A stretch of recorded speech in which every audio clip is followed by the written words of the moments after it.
As you said, Sadhguru, we are moving from the feudal, the medieval No. system to a modern system, and we would like both competence and integrity to be together.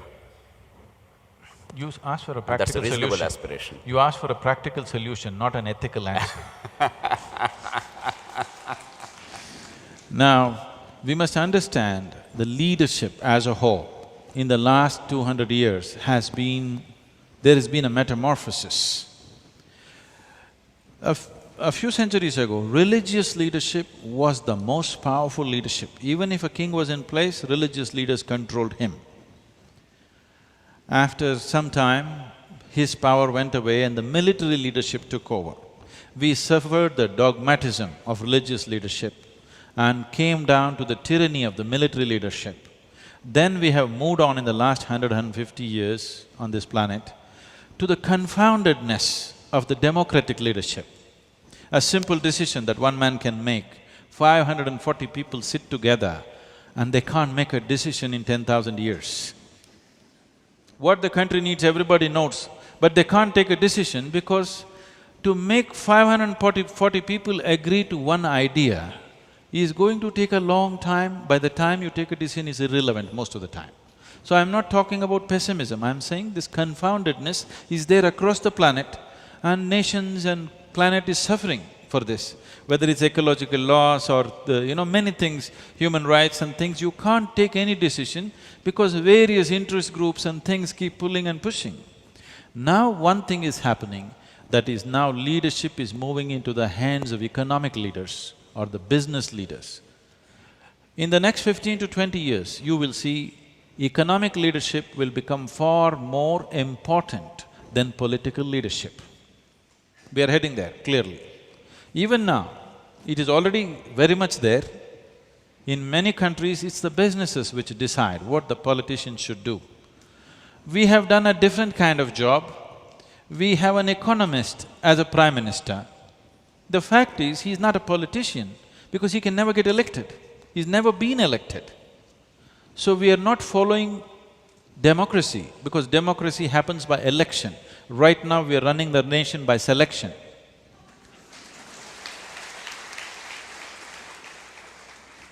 Because we are trying… we have our own jugaad for everything, Across the planet, this is happening. The power is moving from political leadership to economic leadership. Here, economic leadership has not come to that level. So we have put an economist as a leader who has no political capabilities. In a democratic society, a political leader means if he stands up, 1 million people should stand up with him. Only then he is a political leader. Otherwise he cannot be. So now it is moving into the hands of business. Always we have seen business as vested interest. They have the tag of vested interest hanging around their neck. This is a responsibility, I don't know whether they will stand up to it. In the last 10, 12 years, I'm constantly in dialogue with economic leaders across the planet and also in this country, mainly because I see in the next few years the world will be theirs. But they have always been seen as vested interests because these are people who are operating out of personal ambitions. To transform them from personal ambition to a larger vision is the most significant thing we need to do right now. Because whether you like it or you don't like it, the power will shift from political leadership to economic leadership. If you don't shift it consciously, it will move from economic leadership to criminalization, because a criminal is a businessman. Personal ambition is what is driving him. But he doesn't go by the law, that's all the difference is. And now you see, many business people are also not going by the law because law is ambiguous and law is enforced ad hoc. It's enforced on me, not enforced on you. Now I think, why should I go by the law? I will also find some other way to do it. This culture is setting in. So if we do not shift this consciously, unconscious haphazard shifting will happen, naturally criminals will become leaders. You should not be surprised. People who have proper criminal records, if they become Prime Minister of this country in the next 20 years, you should not be surprised if we do not do anything about it now. That's the challenge, Sadhguru. What do we do? That's the precise question I'm asking. Because What do we do? I entirely agree with you, because If power goes to businessmen, that's not going to be the best answer either. As you said, they're going to be vested interest there, while they have to be No, partners they in the have whole. been vested interests. About 10, 11 years ago, in the World Economic Forum, I coined this word called inclusive economics. Since then, this word has been bouncing around in many places, even the prime ministers of the nations are talking inclusive economics. If a more inclusive way of approaching economics happens, a businessman is a good leader because the thing about the businessman is he's flexible. He doesn't believe anything. He has no qualms about anything. If the deal is good, he will do it. Even if he has to do a deal with the devil, he will deal with the devil. He has no prejudice. The deal is good, he will do it. I'm saying he's the most pragmatic man in the society, he's the businessman. But right now, he is driven by his personal ambition. To shift him to a larger vision is a challenge, which last 12 years we have been actively working on. With individual people, we have succeeded phenomenally. And in the larger context, this is something very heartening on one level, is today if you meet the businesses of the world across the planet, like never before, there are many business leaders who are thinking how to do business in such a way that it will do some good to the world. It is very important, this, because a business activity means just this. If I make some transaction, it is beneficial to both of us. Only if it is beneficial to both of us, this activity will be sustained. If it's only beneficial for me, it will not go on. Only beneficial for you, it will not go on. Whether it's marriage or marketplace, this is true, isn't it? If it's only beneficial for one person, it is not going to last. Only if the transaction is beneficial for both, it will last. So in that context, the world moving towards business leadership is a good thing, but the business leadership has to mature and evolve, which needs to be worked at. And of all the types of leadership that I have mentioned, religious, military, democratic and business leaders, I have found personally, business leaders are the easiest ones to work with because they are willing to listen to something if it makes sense to them. Religious leaders will not listen to anything because they already got instructions from elsewhere. But Sadhguru, we need to do something fast because the kind of crisis we're getting into in this country, it's getting deeper. If you see the political parties, with all their imperfections, they held the country together so far, but now even they are breaking apart. They are simply breaking down. For a party to survive, you require ideas and idealism and agenda. You require committed leadership which is trusted, and you require the promise of power. Increasingly, in most of the major political parties of India, all these three are disappearing. Long ago, idealism and agenda have gone. Leadership, for whatever reasons, the respect is increasingly diminished. And as the slightest threat appears to their political survival, suddenly parties are catapulting, they're collapsing. So unless some quick decisions are made by the political people of the country, by the media, by the spiritual gurus, and by the citizenry at large, I'm afraid we're going to have some very tumultuous time. If you're looking for a solution, you must understand this right now. Even if it's a political leader, what is it that the people of this nation are expecting him to deliver? An economic answer, isn't it? They're not asking him to teach a philosophy, they're not asking him to give some teaching, they want an economic answer, yes or no? They want an economic answer, okay, how can I do my business? Where can I get a job? What can I do? This is the question they're asking.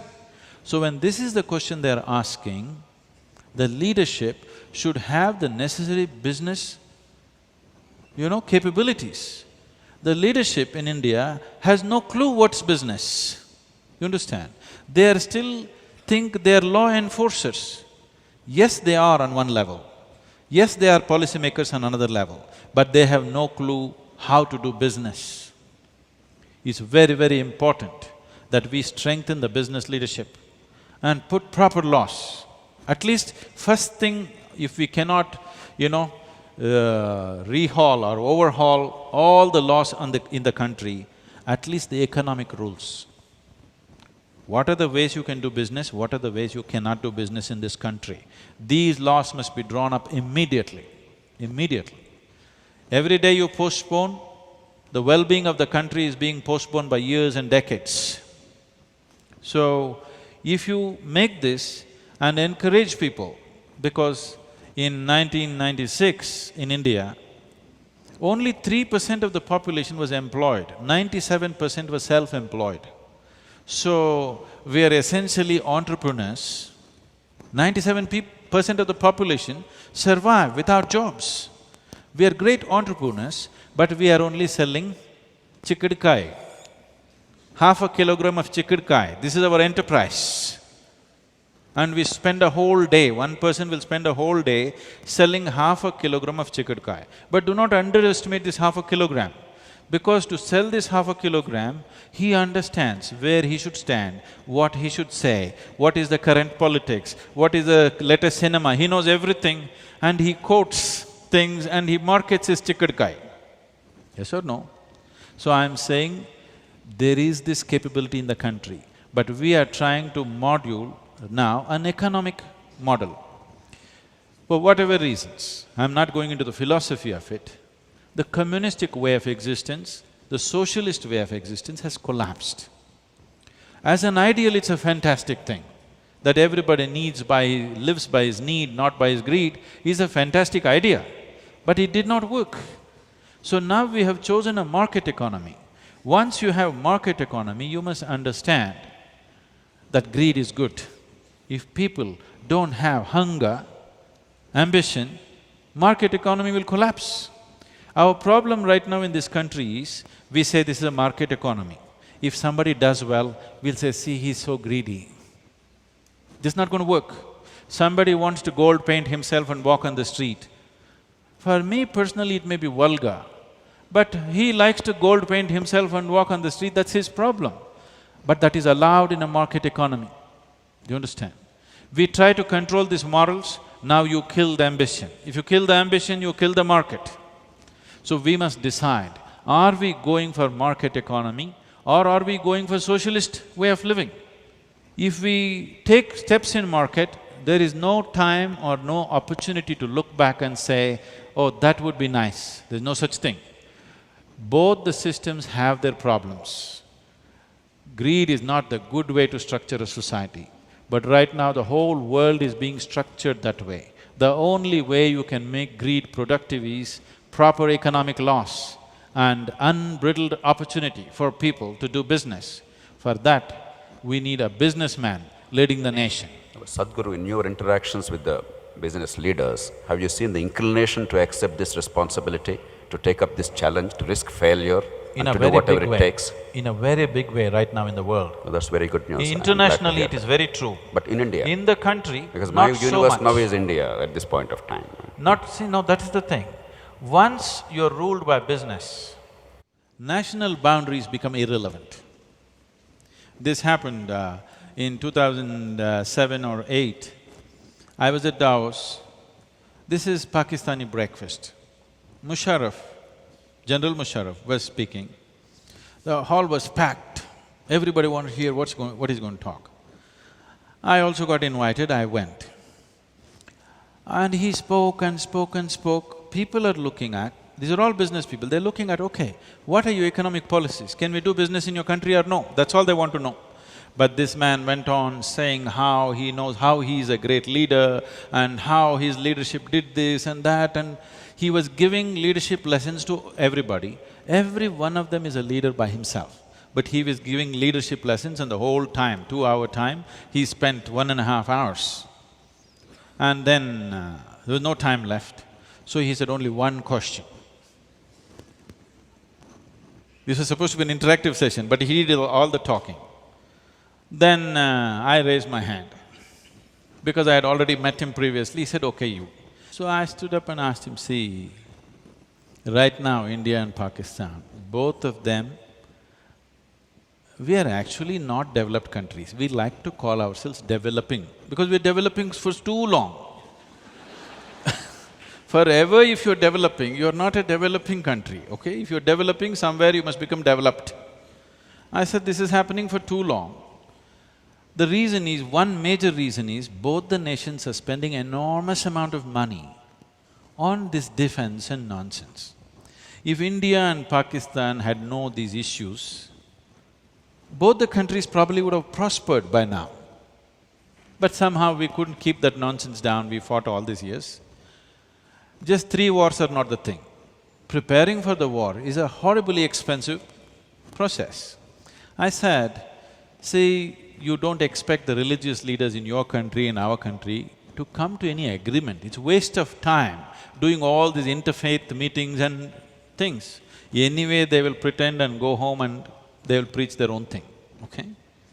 Two military leaders cannot agree because we're pointing guns at each other, we are trained to shoot.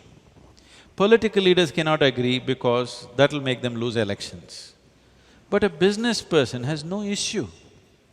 If there is a good deal in Pakistan, every Indian businessman will go and do deals in Pakistan.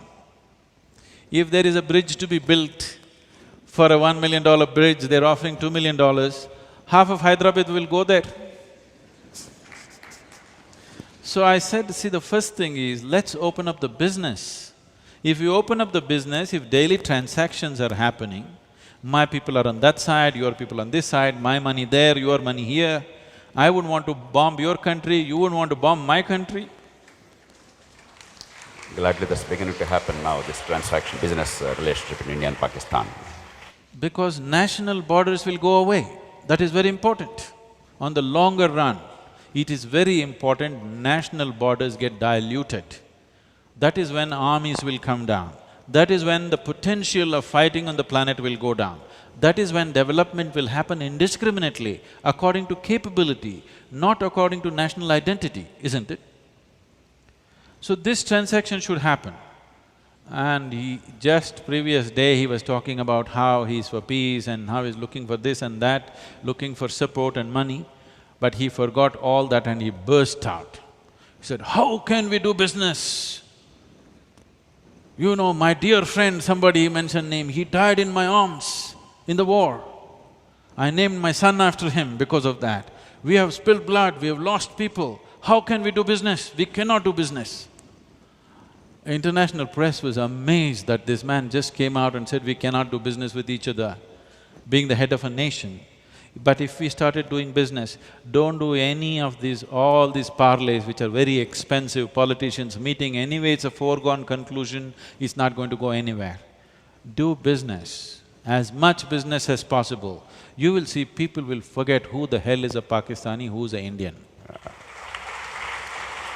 I think that's very insightful, Sadhguru. I think what you initiated is now bearing fruit because I think India and Pakistan are now willing to do business at last. Sadhguru, before we open to the floor, I limit to a couple of inquiries. We have, as you often said, great technology and vast resources today, better than ever before in any other generation. But as a society, as a country, we seem to be very poor in organization. Oh, you don't talk about that. I'll give two specific illustrations to make this point, so that that line of inquiry can be pursued further. Finland, the tiny Scandinavian country, tiny in terms of population at least, it had every single birth and death registered 500 years ago. It's a haven for genetic research today. Even today in India, in any city, let alone small towns, we cannot claim that every birth and death is registered. It doesn't cost money, it's not a technological issue, organization. But a more important example, every year roughly about 200,000 children are born in this country with preventable congenital abnormalities, birth defects that could have been prevented largely because of two reasons. One is a viral disease called rubella. If only every girl child before pregnancy or before marriage is given that vaccination, there's a fully effective vaccine. Thousands of these serious deformities would have been prevented. It's not costly at all. And the second is consanguineous marriages in South India. You know, we have this very sorry tradition of marrying cousins without realizing the consequences in terms of genetic… We don't want our property to go to somebody else. I know. But if only we had organization to make people aware, it's not even a question of money. If only efforts are made in that direction, vast amount of good can be done. So how do you promote outside of business? Business is an area where organizations are improving. But outside of business, except Isha Foundation and a few organizations, very few are actually able to organize well to be able to deliver exceptional outcomes. What can be done to really promote specific, well-directed action based on organization? Somewhere, can I say something? Somewhere in your mind structure and in the minds of many Indians, particularly middle-class Indians, business is still a bad word. This must go. I'm saying even delivering the vaccine can be delivered by a business. It will be delivered much more efficiently, properly, and if they don't deliver it properly, you can ask them. You can demand that you want it because you paid for it or somebody paid for it. Right now, because it's a government agency or it's a social organization, whether it's Isha Foundation or somebody else, because we are delivering it as charity or as service, people cannot demand, why have you not done this? If it was business, they would have asked, why have you not done this? Otherwise we won't do business with you, we'll do business with somebody else. We'll buy the vaccine from somebody, not from you. So, business is not a bad word. Social organizations like ours and so many others have become necessity because one thing is, administration is not able to perform the duties that it was supposed to perform, like health, education, nourishment, ecology. This is not my business. You know, like I went I went somewhere and this big professor from Harvard University comes and says, "Oh, you are that amazing tree planter?" I said, "No, I'm not a tree planter." He said, "No, you planted so many million trees." Yes, I did, but I'm not a tree planter. My work is to make people blossom, not to plant trees. The administration should have planted the trees. They didn't plant, so when I have time, I'm planting. So, planting a tree, building a school, building a hospital is actually not my business. It should not be if the nation is functional. These are things the administration should do if it is that kind of medicine, if there is that kind of a Medicare system. Otherwise, businesses should do. Now, first thing if you say business in health is, you will say they will exploit, they will charge. Do you know how much this hospital is charging, that hospital is charging? It's all true. But now, if 10 hospitals like that came, market, demand and supply would bring it down to reasonable levels. Right now there's only one good one, so they're charging astronomical prices. If 10 like this came up, you would choose where to go, where it's sensible to go, isn't it? And proper laws to see that they don't misuse and exploit this capability. So business is not a bad word. Social organizations can fill in the gap for some time. They can never be a total solution. I'm saying Isha Foundation is not a solution for all the problems of this nation. If 1,000 organizations like this come up, we function very efficiently with absolute dedication, but still I'm saying this is not a solution. This is only a patchwork, this is only a band-aid for a cancer. The problem is so huge. We do little things and people think you're doing great things. I just tell them, what is a great thing? The problem is so big and you do little thing and it's a great thing. Why? Because nothing has been done. Because nothing has been done, the little thing is a great thing, isn't it? However dedicated we are, however capable we are, social organizations are not the ultimate solution for nation's problems. Once we have taken to market economy, we should allow the market and the forces of the market to function, and the market should be guided by appropriate laws so that it doesn't lead to too much exploitation. That is the only way, because we have chosen market economy. We cannot go back to socialistic ways of functioning on one level, market economy on the other level. It'll lead to confusion. Right now, that is what is happening in Indian minds. They're confused. They don't know whether to make profit or to make charity. I'm saying, let the business be structured in such a way, if I do business, naturally everybody must benefit. This is the rule of law. This is the role of law, that law should be structured in such a way, the laws of business should be structured in such a way, if I do business, everybody around should be benefited, not because of my charity, because of the law. Well, that's wonderful, Sadhguru. That market principles must be applied and competition and choice must be the cornerstones, even in socially productive work of this kind. I don't trust people's morality. I don't trust people's ethics. I've seen enough of it and I know in how many ways it can be subverted. That's why I'm saying the law must be clear and law must be enforced. And that's a powerful message, Sadhguru. One last question before we leave it to the floor, Sadhguru. We are all proud of our own culture, tradition, our history, our philosophy. After all, each country is proud of its own past, and we probably have greater claim to some exceptional accomplishments as a society and civilization. But there are two problems that are recurring in the modern context. The first is, even in the minds of people of our background sitting here, otherwise enlightened and liberal, there is this moral neutrality to inequality by birth. While we treat people who don't have an opportunity because of circumstances, because of poverty, with a lot of kindness, with a lot of compassion, we do not realize that those children are entitled to the same opportunity that my child is entitled to. It's simply alien, it appears to me, to our culture unless a very strong message goes consistently. Unless everybody is allowed to rise, everybody will fall eventually. The second deficit appears to be, more or less as a corollary of this, a trust deficit, an incapacity to recognize that there is a common fate binding all of us. Politicians blaming bureaucrats, bureaucrats blaming judges, judges and politicians and bureaucrats together blaming media, all of them blaming somebody else. This is a blame throwing and treating the other fellow as a nuisance and not being able to look at the bigger whole and our own role in making the bigger things happen seems to be a very special Indian problem. What do you advocate, Sadhguru, to address these two challenges?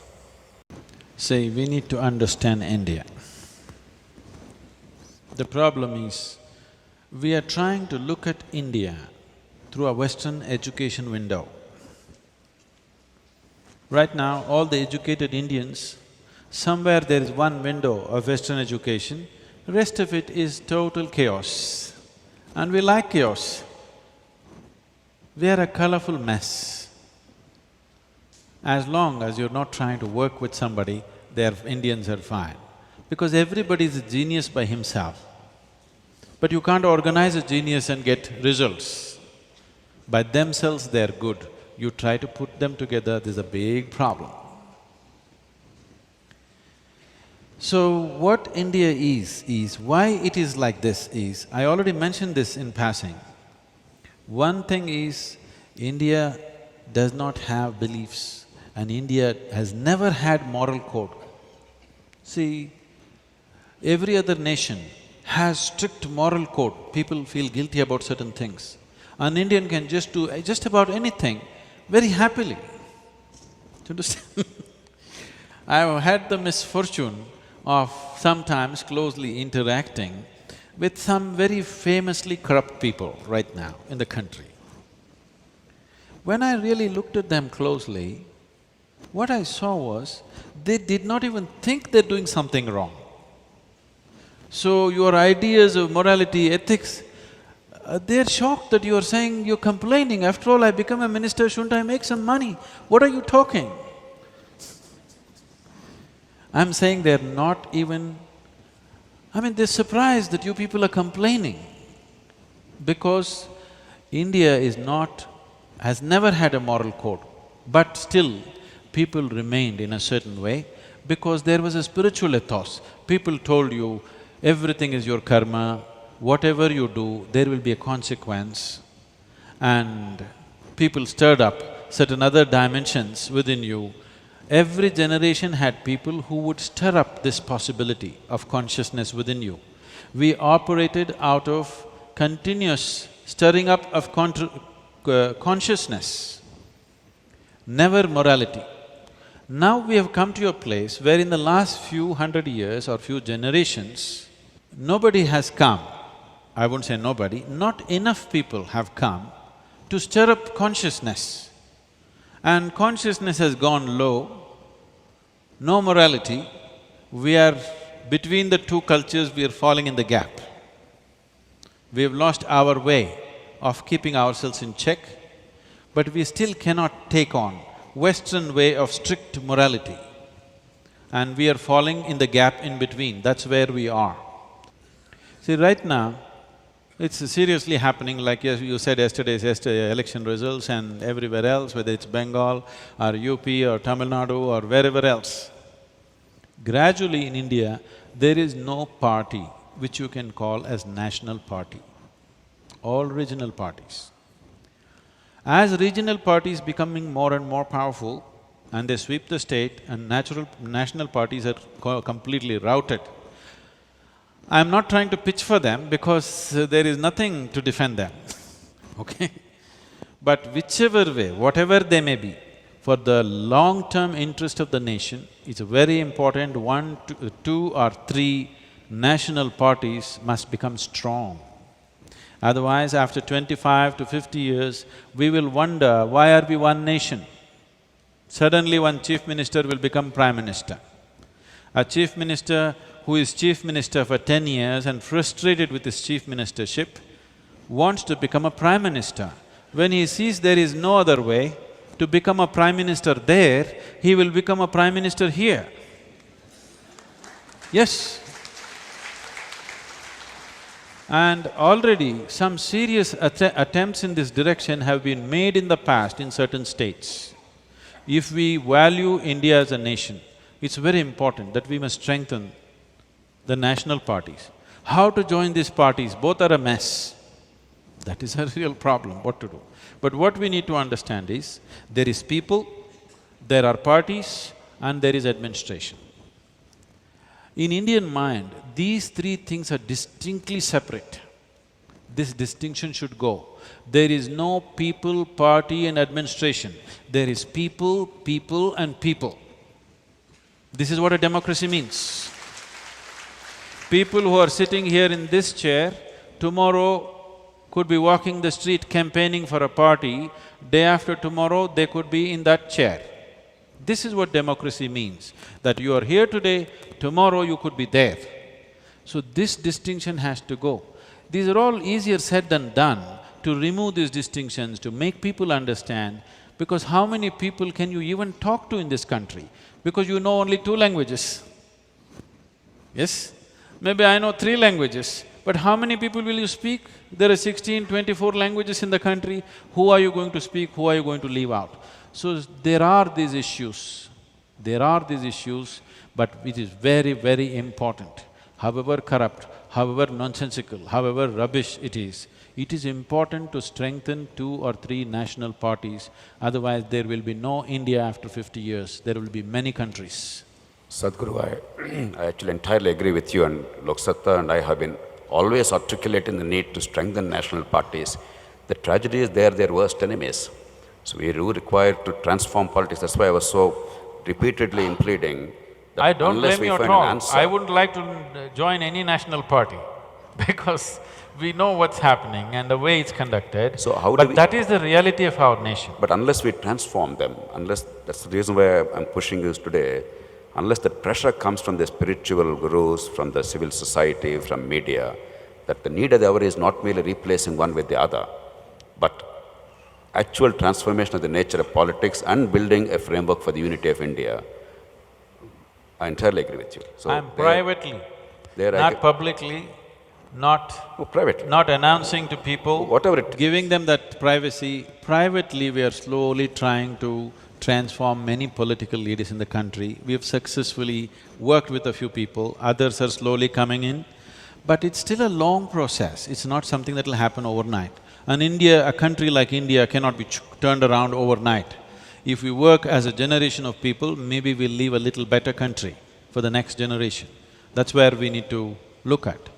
The most significant thing right now in the nation is,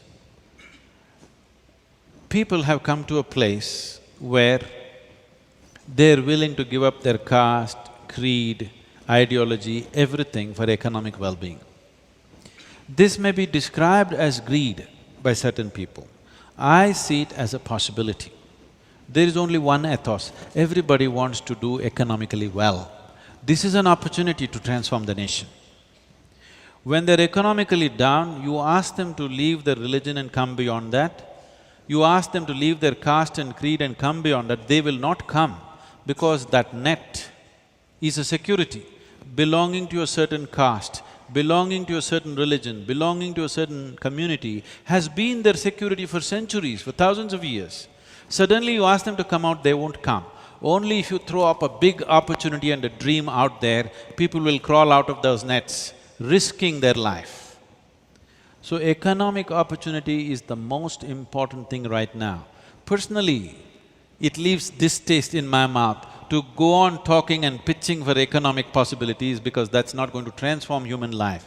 But right now, if nation has to crawl out of the pit, social, economic and political pit it is in, right now I see the only solution is economic development should happen. It'll come at various costs will be there will be a price to pay for that. But we must pay the price, otherwise we'll stagnate where we are. Sadhguru, that practical wisdom actually is music to my ears. Unless we have such unrelenting focus on economic growth and rapid economic growth, I entirely agree, both political and social problems will only be exacerbated. I think we should give an opportunity to the floor to raise, I'm sure, far more interesting questions.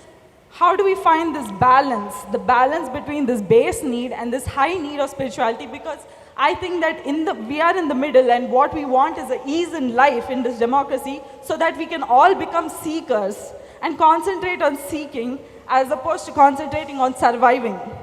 That's my question. The question is for him, right? No, it's for you, Sadhguru. The balance is about you. We're all imbalanced people. Now, I will simplify this.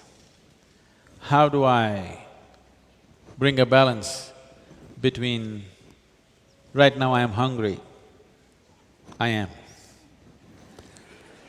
Right now I am hungry, how to fill this and how to attain to the highest goal, whatever that is, mukti or liberation, or how to fill my belly and how to meditate. How to make these two things happen? You are addressing it as if they're two separate things. Do not address it as two separate things. You are a human being. You are a human being who's come with both the needs.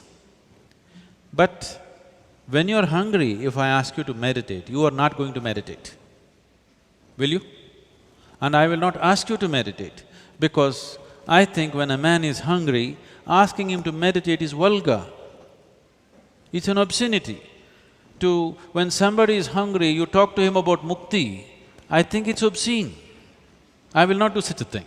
If he's hungry, we must see how first the food should happen. Then only we can talk about another dimension. So do not look at it as two separate things, but physical need is an urgent need. Meditation, you could postpone it to tomorrow. Dinner you must have today, isn't it? So economics is the need right now because half the population has still not eaten properly yet.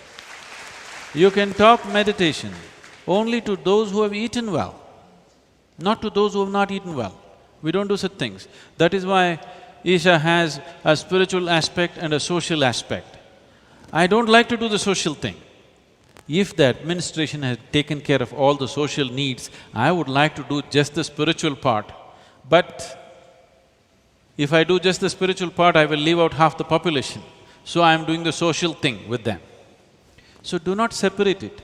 If your stomach becomes full, immediately the other need will naturally come up within you. I don't have to tell you, you meditate. You will start looking, what do I need to fulfill my life? because this is the nature of a human being. If you came here as some other creature, stomach full, life settled. Once you come as a human being, stomach empty, only one problem. Stomach full, 100 problems. So, once your stomach becomes full, you will seek other things. You don't have to be told.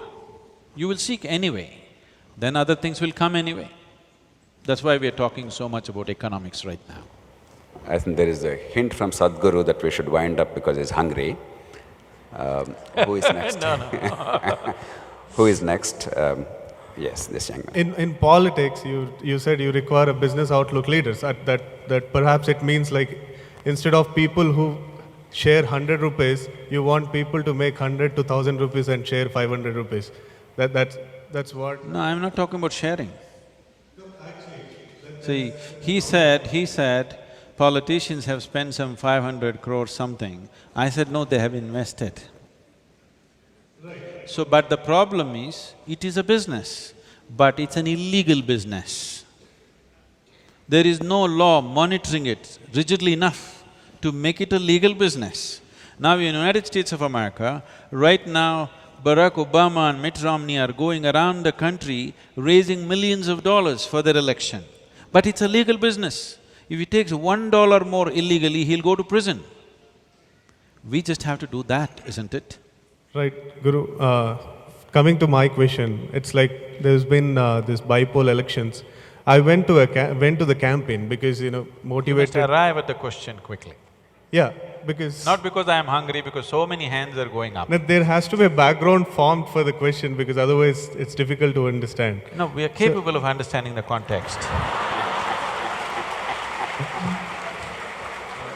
The question, if I have to put in a nutshell, then how an intellectual and a person with a business outlook can stand for elections and win? This culture of economics has still not come. We are in still a culture of charity. We have to bring a culture of economics because you've chosen a market economy. See, this is not a simple decision to make. For the builders of this nation, they chose a socialistic economy because it was more endearing to think in terms of let's share, let's do things better. It's not about you versus me, let us do this, but it did not work. As an idea, it's a great idea, but it's an idea that's failed because humanity is not ready for such a big idea. Right now, we have come to a much grosser idea, okay? Market economy is a gross idea, very crass way of existence, but it's working better than the very refined idea. I'm interested in making it work because ideals on an empty stomach means nothing. I know 400 million people in this country have not eaten one good meal in the last 10 days, probably. So when this is our condition, ideals are a taboo. I'm saying this to him. Ideals are a taboo. Nobody can have the luxury of having ideals. We just have to do what's needed. After everybody has eaten, then we can talk what is our ideal, what is our philosophy, what is our ethic. First people have to eat because eating cannot be postponed to tomorrow. Philosophy can be postponed to tomorrow, meditation can be postponed to tomorrow, eating cannot be postponed to tomorrow, it has to happen now, isn't it? So for this, once we have chosen our economic model is market economy, please strengthen the market and nothing else but the market.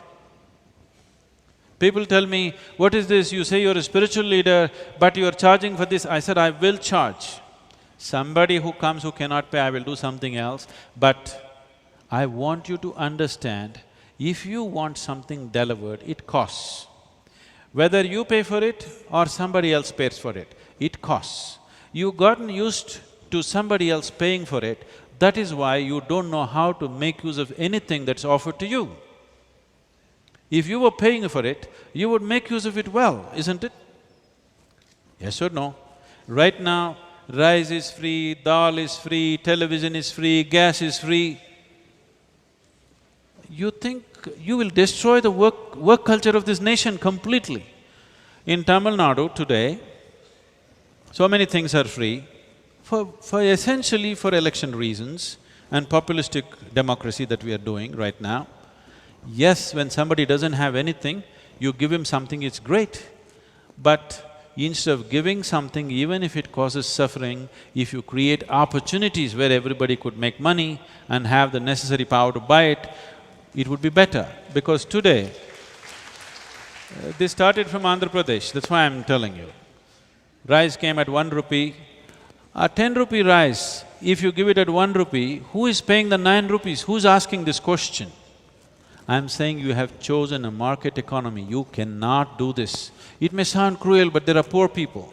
The first thing is you are enjoying poverty, this is the biggest problem. Religious people enjoy poverty because they want somebody to serve and go to heaven.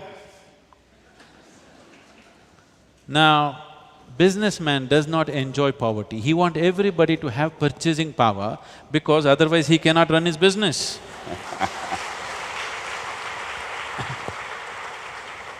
I think three powerful messages are coming from you, Swamiji, today.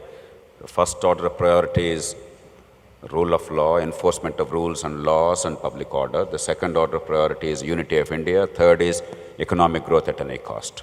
I think that's the take-home Right message now, today. till everybody eats economic growth at any cost. Absolutely. After that, we can control the costs.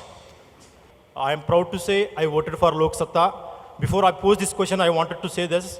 I don't know there is any other party in the country like this, so I am very happy for that. My question is, like this, like me, there are a lot of people in this state. First, I am trying to talk about my state, in this state. But why? What the system is hindering? Why we are not able to win more seats? Right now, we just have one legislative. So why can't we have JP as the chief minister or anybody like JP being chief minister? So what is stopping us? So what's Sadhguru's message to the people here? Because everybody is here, they wanted to do something for the society. But I am sure, like me, I am not doing anything. I just think about it. I do nothing. So like me, I guess there are 50% of the people here. So what the message we should get and how we get that education and what we have to do. We are ready to do anything. I am happy the way India is progressing, the media, the RTI, everything is very good. So the question is, the simple finishing thing, we have to get that. So what is the message from you so that we all go to streets and do something for the country? Thank you. Sadhguru, before you intervene… No, it's you who has to answer. No, he wanted an answer from you. Answers are from you, questions are from us. This is an often asked question, it's not about this party or that ethical politics is not sustainable in India. That what we all desire or we claim to desire is not winnable in India is a proven proposition. I can now say with some degree of confidence across the country. The challenge is how to reverse that. That's the anguish of that young man. Sadhguru, you already mentioned the answer, you gave the answer earlier. We all forget the initial conditions of our democracy because we take the normative democratic institutions and the constitution, we think it should operate the way it operates in other countries after a certain degree of maturity. We have not created the initial conditions, and Sadhguru is repeatedly emphasizing that.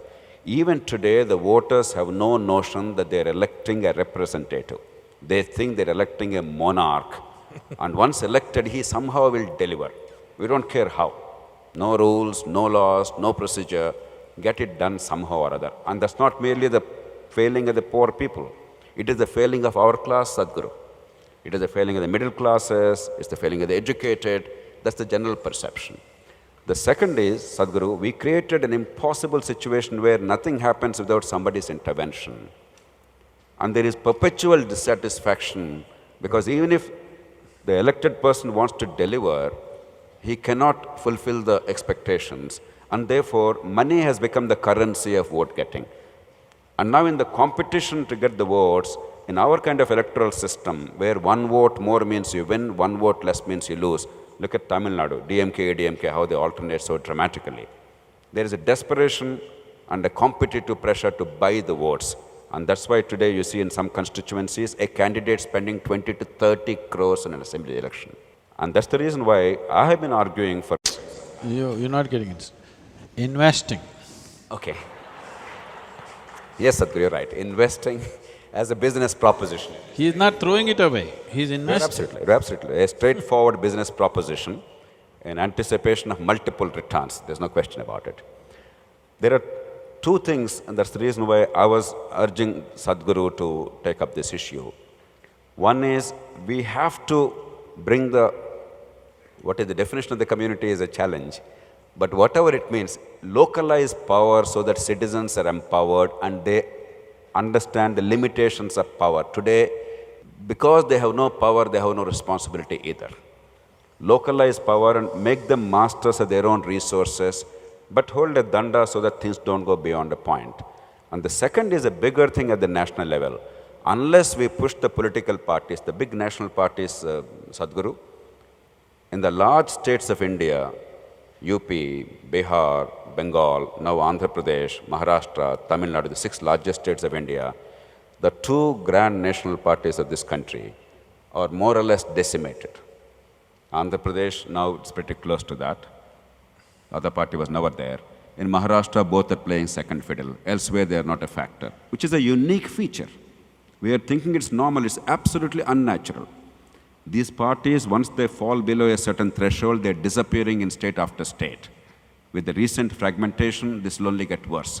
Now is the time for us to make them realize that there's a different way of electing our representatives, where this kind of money pressure is not there. One possibility is, with certain checks and balances, proportionality-based system. Another, at least at the state level, is directly electing the leader. There are models, but we have to now build a consensus and make them realize. Meanwhile, no matter how many hardships we have, once the goal is clear, we have to keep on fighting. I don't see a short-term alternative unless the Sadhguru and many others, they use all their formidable spiritual and temporal influence and authority to move the country in the direction that we all desire. Sadhguru. In that effort, last 4 years I've been striving to put all the spiritual leaders on one platform. This is called the Confederation.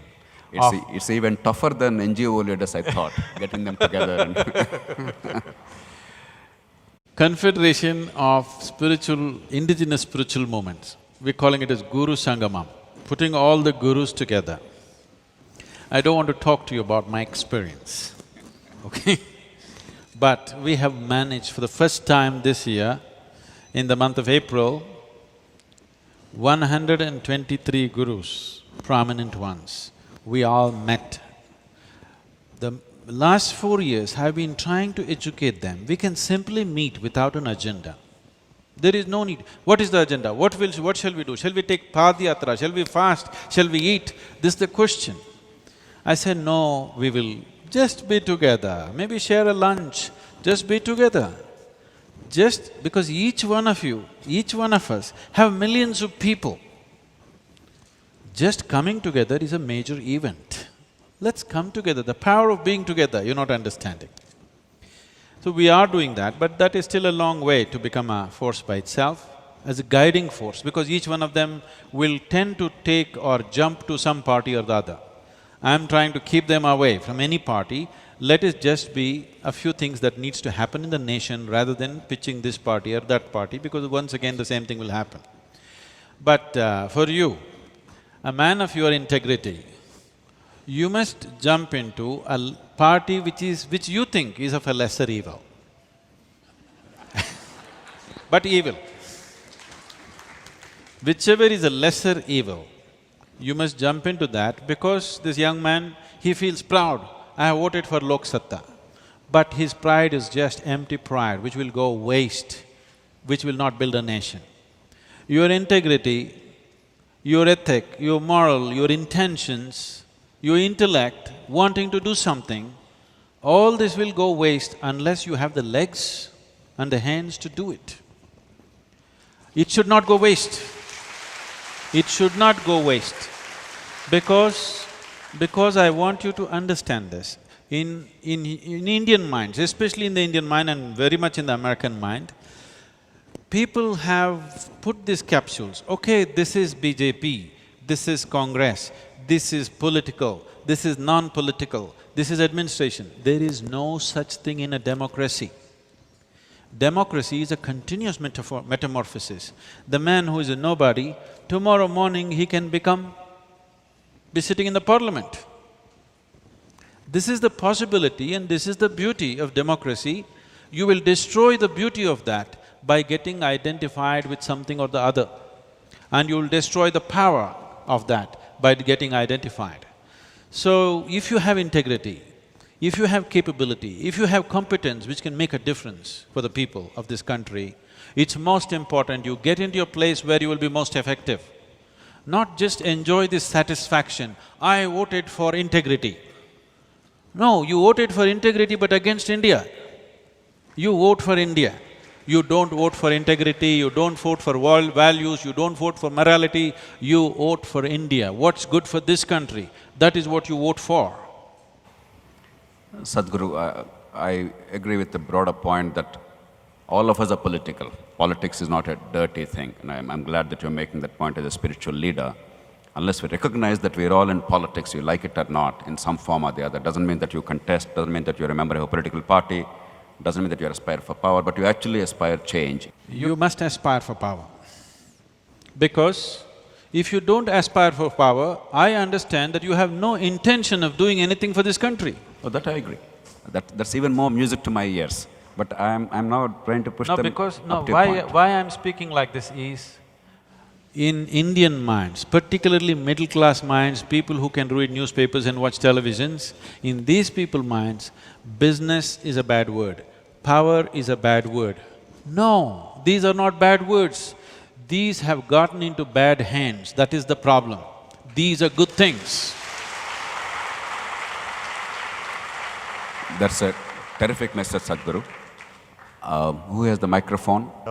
My problem is, I have a longing to do something, but all my energy and my time is expended to satisfy my definition of my personal and my family well-being. How do I break my vicious cycle and seeking a solution? Thank you. Sadhguru, you are the best This person is a to answer. satsang question, this is not a… As Jayaprakash already said, your well-being is not independent of the social well-being. Your well-being is not independent of the national well-being. Your well-being is not independent of the global well-being. If you understand this, you will operate more sensibly. I'm delighted, Sadhguru. If I may just add, we should do something beyond what appears to be immediately necessary for ourselves, not because we are very charitable or moral, but because the mosquito in the neighborhood, which has bitten an urchin there, will enter your home no matter how wealthy you are, no matter how successful you are. They've meshed up their house, they've completely meshed their house. But you still have to open the door, you can't imprison yourself forever. And it'll bite you and transmit the dengue virus to your child, because mosquitoes are truly socialist. Sadhguru is talking about how terrible damage socialism has done to us, but mosquitoes are truly socialist. They do not respect rank or tradition or power. We need it for ourselves, not because of a higher goal. I think that's the best message. I can tell you a way where mosquitoes will not be interested in you. Really. If you take off salt from your diet completely, mosquitoes will not be interested in biting you. Many may believe that there's a worse life than having mosquitoes bite you. Sadhguru. Yes, who has the microphone? Why don't you sit with the financial minister or prime minister and ask for some amount of money to locate the right education schools like Isha, or whatever it may be, to educate the right people, the education to the people. Why don't you sit with the prime minister to locate the right schools all over the India? So because you're saying this is really need, the economy or political, whatever it may be. If you are right, if your experience is right, why don't you do that? This is my question. You're asking Sadhguru? Yes, Sadhguru. So for your information, if you do not already know, there is nothing much the Prime Minister can do right now. Whoever can do, And Sadhguru. anyway, whoever can do, why don't we talk to them? As a part of this, almost 15 years ago, I went, because our work was in rural India, I went to meet the rural development minister in the center. He was a very wonderful man. I found a lot of politicians on a personal level, they're wonderful people, but they've become victims of their own making and situation also. So he was very wonderful, he took me into the… we met him in the parliament building, he took me into this rural development ministry office.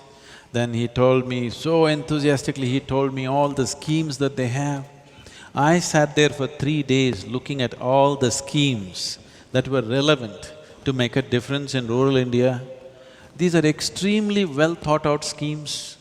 Whoever made these things thought through everything, made fantastic plans. You must have access to this as an IAS officer at one time. I was surprised that somebody has been doing phenomenal work. They've done great work. And then after looking at all this, again I went and sat with the minister, this is fantastic, when is this going to happen? He said, last year we had 14,000 crores left unused because nobody is coming forward to do this. Fantastic schemes, there is a budget. You can't ask for anything more. We know what's the solution, we have worked out the solution in entire detail and there is budget, but nobody is there to do it. This is the country you're living in. Even if the Prime Minister has the intention, he cannot do much right now because there is a whole system. So instead of going on trying to revive a system which is cancer-ridden, to deliver goods to the people. I was on dais with some local ministers in Tamil Nadu, and somebody gave me information. I said, out of every rupee that is spent in the government schemes, only 12 paisa reaches the project. On the way, this much goes away. The minister who's sitting next to me said, Sadhguru, no, not 12 paisa, it's only 4 paisa. I said, well, you must be in the know. And I corrected myself, no, not 12 paisa, only 4 paisa out of a rupee is reaching the project. 96 paisa gets lost somewhere on the way. If 4 paisa got lost, we can say, okay, let's go on, let's revive the system and make it happen. If only 4 paisa is being delivered, that is not even a system, isn't it? Even if you throw it in the air, 4 paisa will fall in your pocket. You don't need a system for this. If only 4% is reaching it, you cannot call it a system.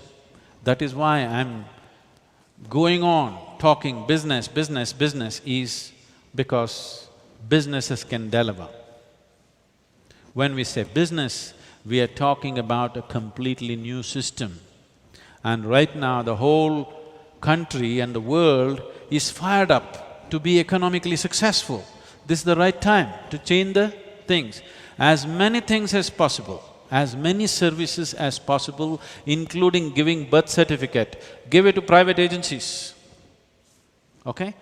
Put stringent laws. If they subvert, something else will happen. You will see, they will come looking where a baby is born and give birth certificate. Yes or no? They will come looking and give it. If there are 10 agencies in this town, there will be a competition, they will be looking, when will you have birth in your house? The moment you're pregnant, they will already book you up. Yes or no? So, I am talking about changing the entire system because there is a point till which you can repair something. You bought your Maruti car in 2000, it's 12 years, you've used it extensively, but still you can repair. You bought your Ambassador car in 1950, it is better either you buy a bicycle or walk, or if you can afford, buy a new car.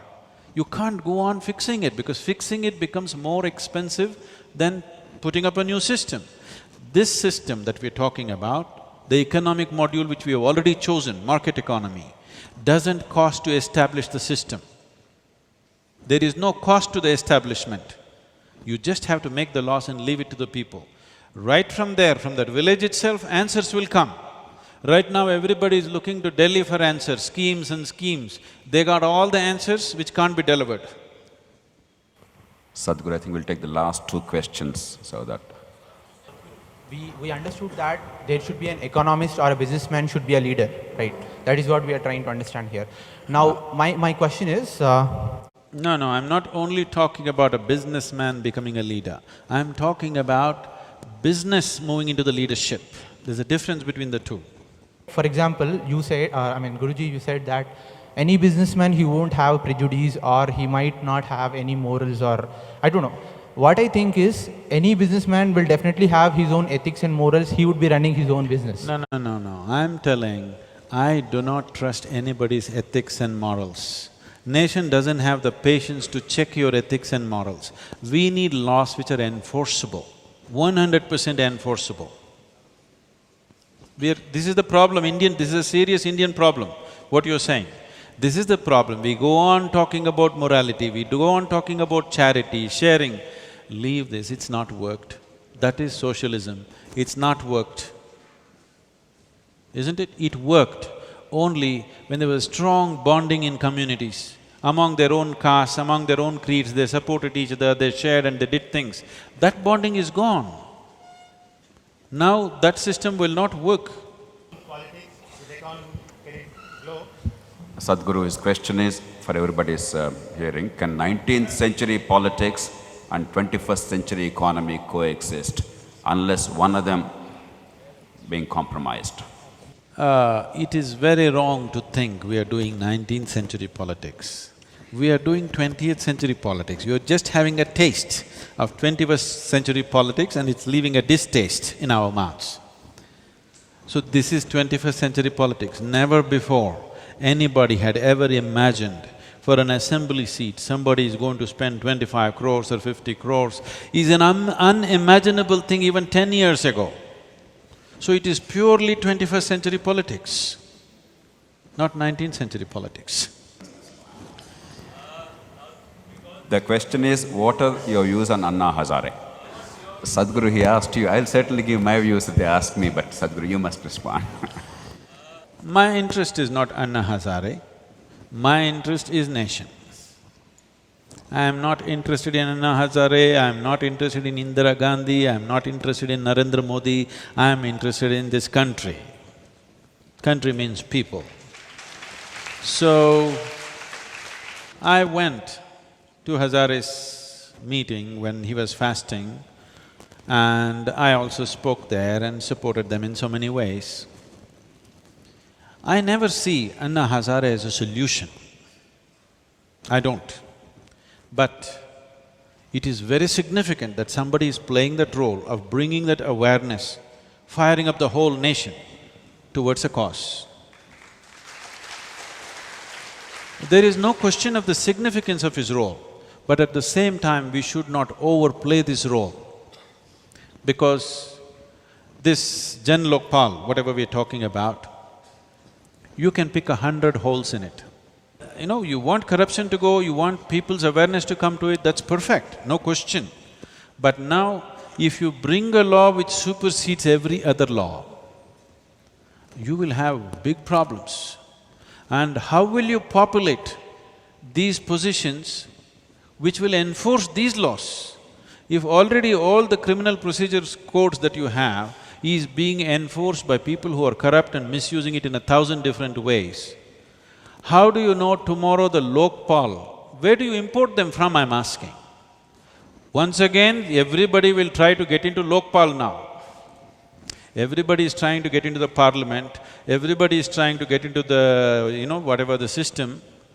Now once you see this is the power, if he's saying in Andhra Pradesh 42 elected representatives, is it? Or people who stood for election, who are criminals, or they got elected? Most of them were elected or… Okay. So 42 people in one assembly are people with established crime behind them. Tomorrow, after 10 years, they will all understand Lokpal is the place to be, parliament is not the place to be, and they will all enter that. And with such sweeping powers, it'll become a very dangerous force. But I don't believe what he is doing is right. but it is appropriate. Right now it is needed. Right now we need to shake up people and tell them, if you don't do this, we're going to hang you. Somebody needs to do this, and he is doing that. Hats off to him, he's managed to somehow. But it's a limited role. He and people around him must understand, it's a limited role. If you stretch it beyond that, that will become the problem.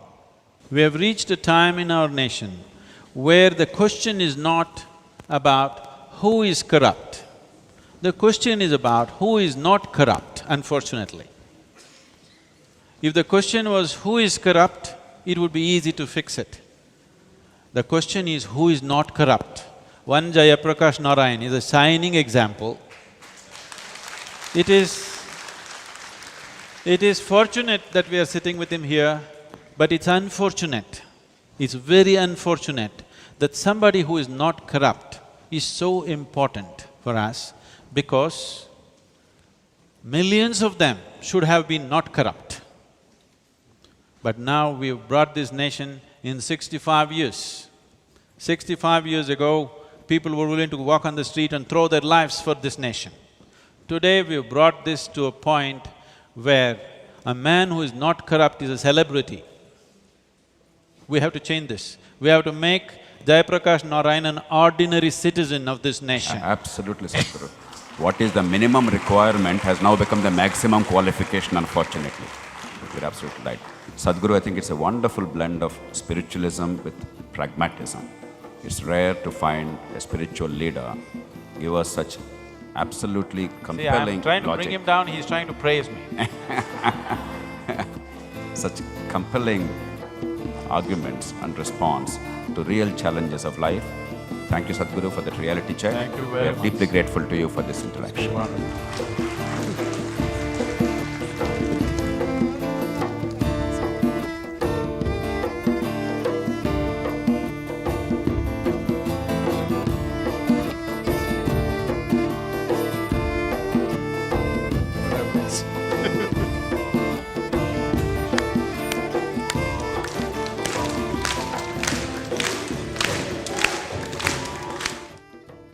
You are my perfect mirror, you show me what I'm not. In the endless pit of what once was me, layer and layer you peel off me. The pain it is, but the joy it brings. So thank you for showing me what I'm not, for showing me what I could be. Thank you endlessly.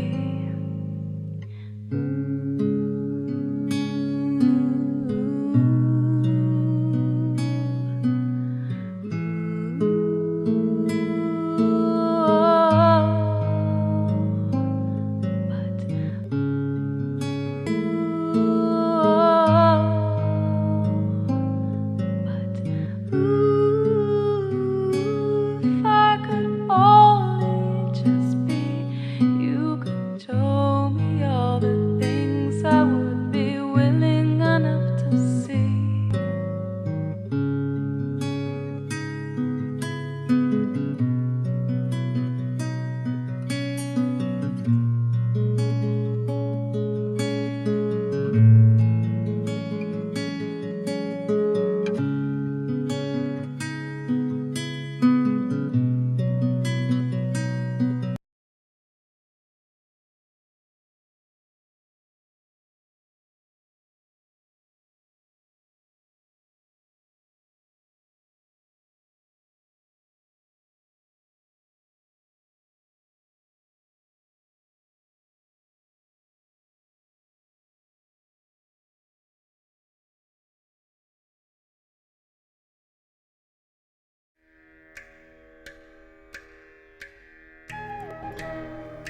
Sadhguru, a Grahastha yogi, carries the same intensity, insight, wisdom, and passion as the ancient sages to bring well-being to every individual.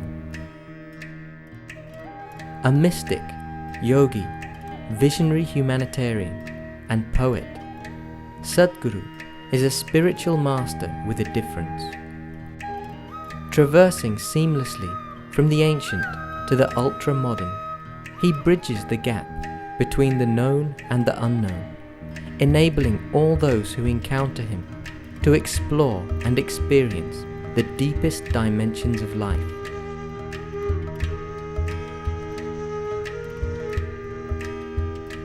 Making a clear break from mere customs and rituals, Sadhguru presents the inner dimension in a scientific manner as it is relevant to our times.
Jananam sukadam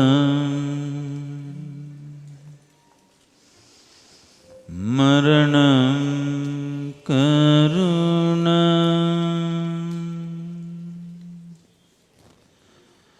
milanam maduram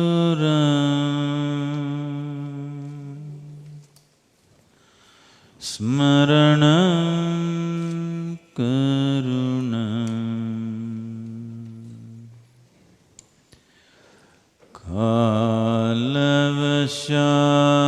kalavashadiha sakalam karunam samayadipate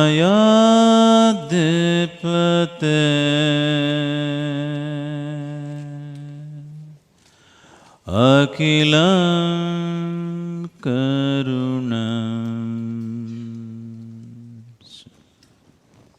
Good evening, everyone.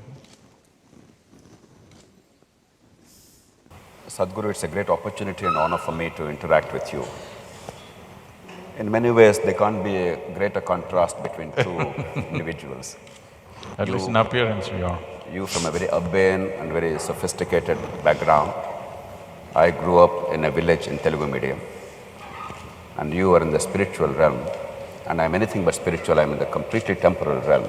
I built all my life around the principles of rationality and logic. In some ways, this is a collision of the two frames of reference. And I greatly look forward to learning a great deal from you and getting a lot of insights as to how to manage this synthesis. In some ways, you are the thesis and the antithesis. So hopefully a synthesis will emerge today for Sadhguru. Sadhguru, with your permission, I would like to broadly explore 3 or 4 themes.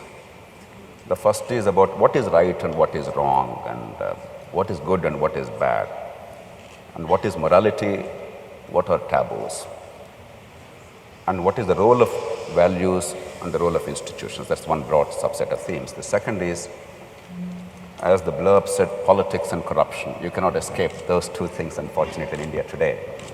Therefore, politics and corruption, without going into party politics, but the broader issue of politics. The third is our nation and our society. And the fourth is this collision of spiritual and the temporal worlds. Oh, you better be ready for a whole night then.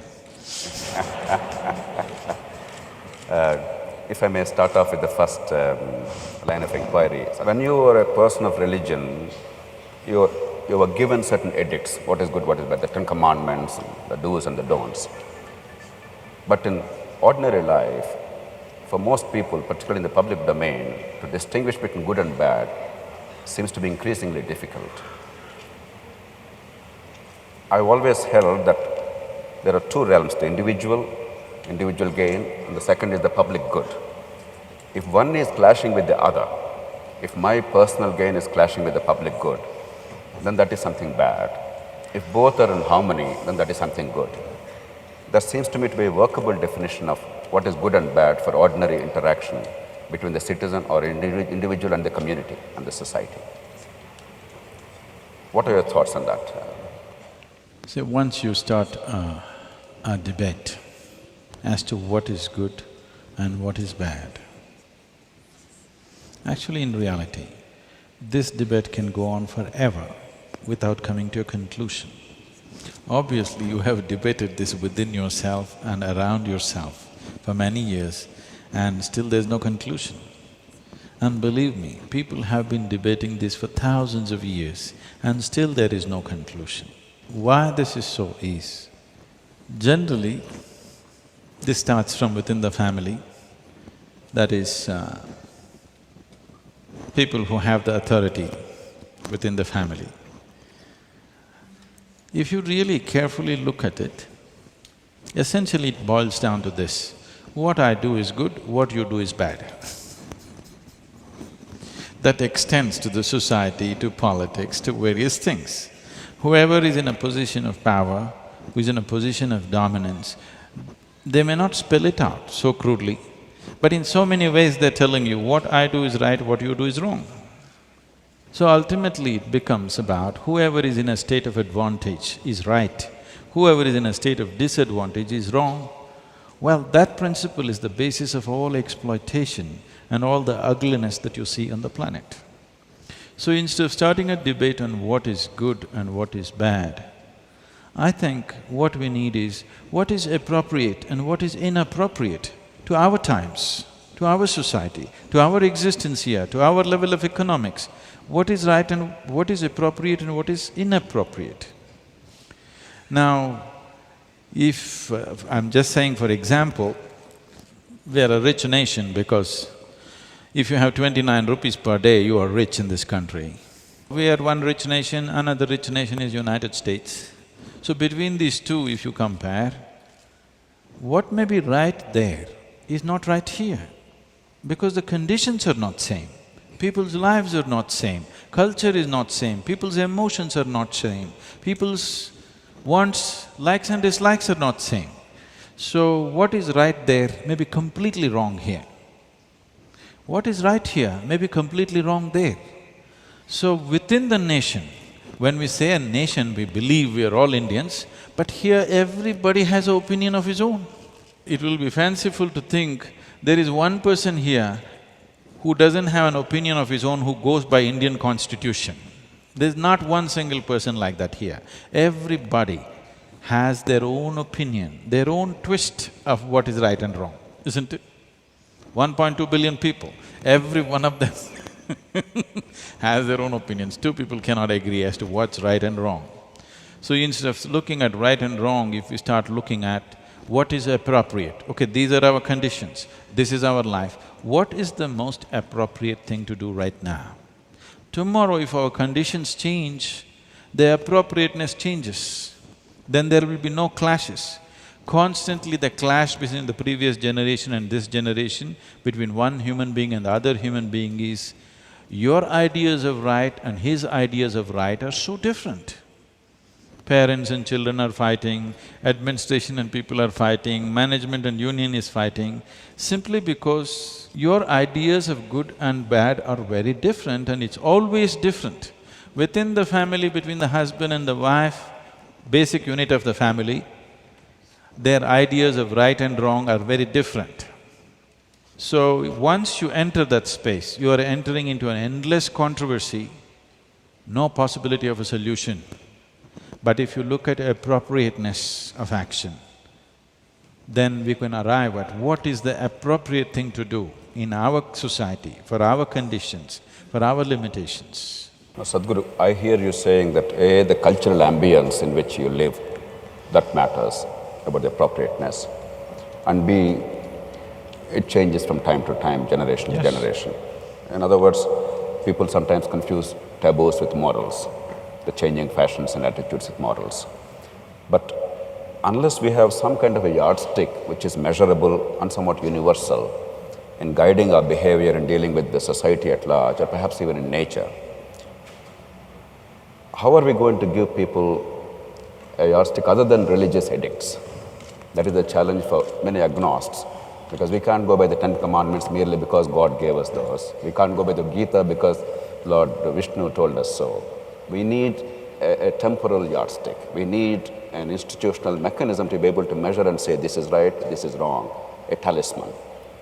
We need to understand this. Right now, we are trying to fix human life with morality. It's never worked. Even the 10 Commandments that you are referring to repeatedly has never worked. It's only carved on the stone. Nobody has ever really stuck to it, believe me. People who said, "Thou shalt not kill," are the ones who are killing constantly. It is just that it will happen in a different garb, in a different way. So trying to fix the human societies with morality will only bring more and more deception. And above all, it kills life in so many different ways. Why are we trying to fix life with morality? Essentially because we have never bothered to stir up humanity. There is something called as humanity within us. If you stir up this dimension which we call as humanity, when somebody is feeling very human, he doesn't need morality. He will be fine the way he is. But instead of being a human being, he becomes a Christian or a Hindu or a Muslim or an Indian or a Pakistani or this or that or so many things, caste, creed and many things.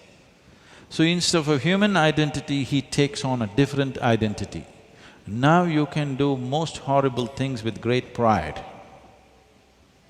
Yes, you can kill thousands, not one. You can kill thousands and feel really good about it. I did it. Because I did it for the nation, I did it for my religion, I did it for my caste, creed, whatever else. So your identity is shifting from your fundamental identity to make-believe identities. It may serve limited purpose. We are a nation because we have to politically manage ourselves. It is not some divine dictum that this is a nation like this. We are the people who drew the lines, isn't it? Now we believe that's how it is. For certain functional realities, we draw lines, but that is not the reality. So a human being should essentially be identified as a human being, not by his religion, not by his race, not by his caste, creed, nationality, no. If he sits here as a human being, you will see he does not need morality. He will be fine. And that's what is needed in the society, to stir up humanity, not morality. I think that's a terrific message, Sadhguru.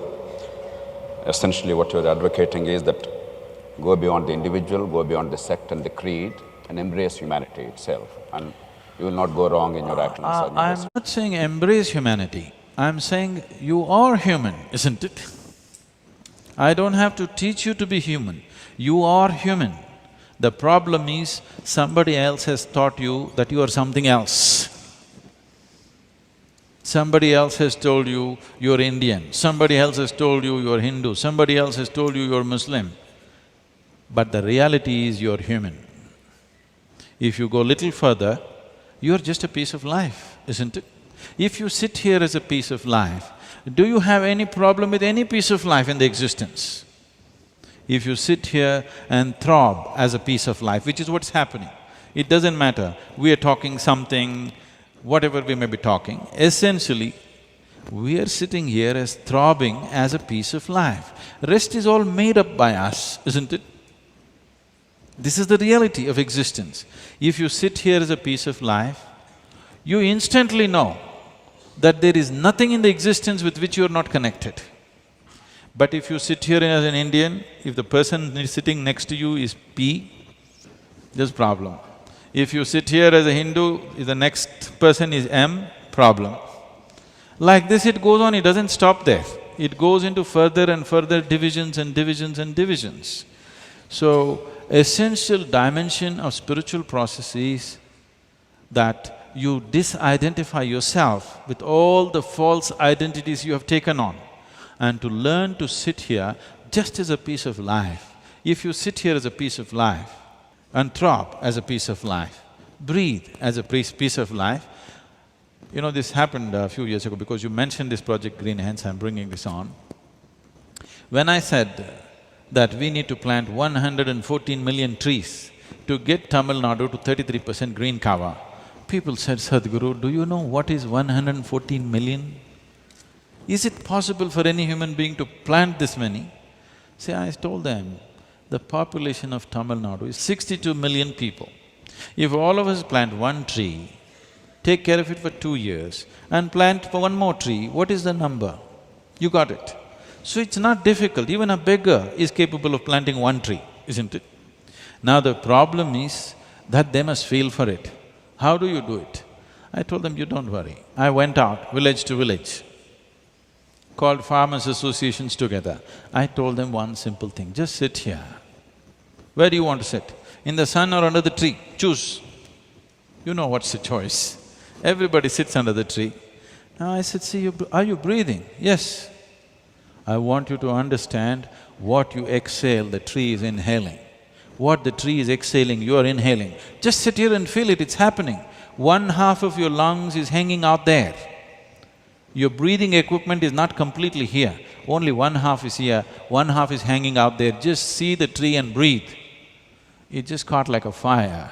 We've not planted 114 million trees, but 17 million trees.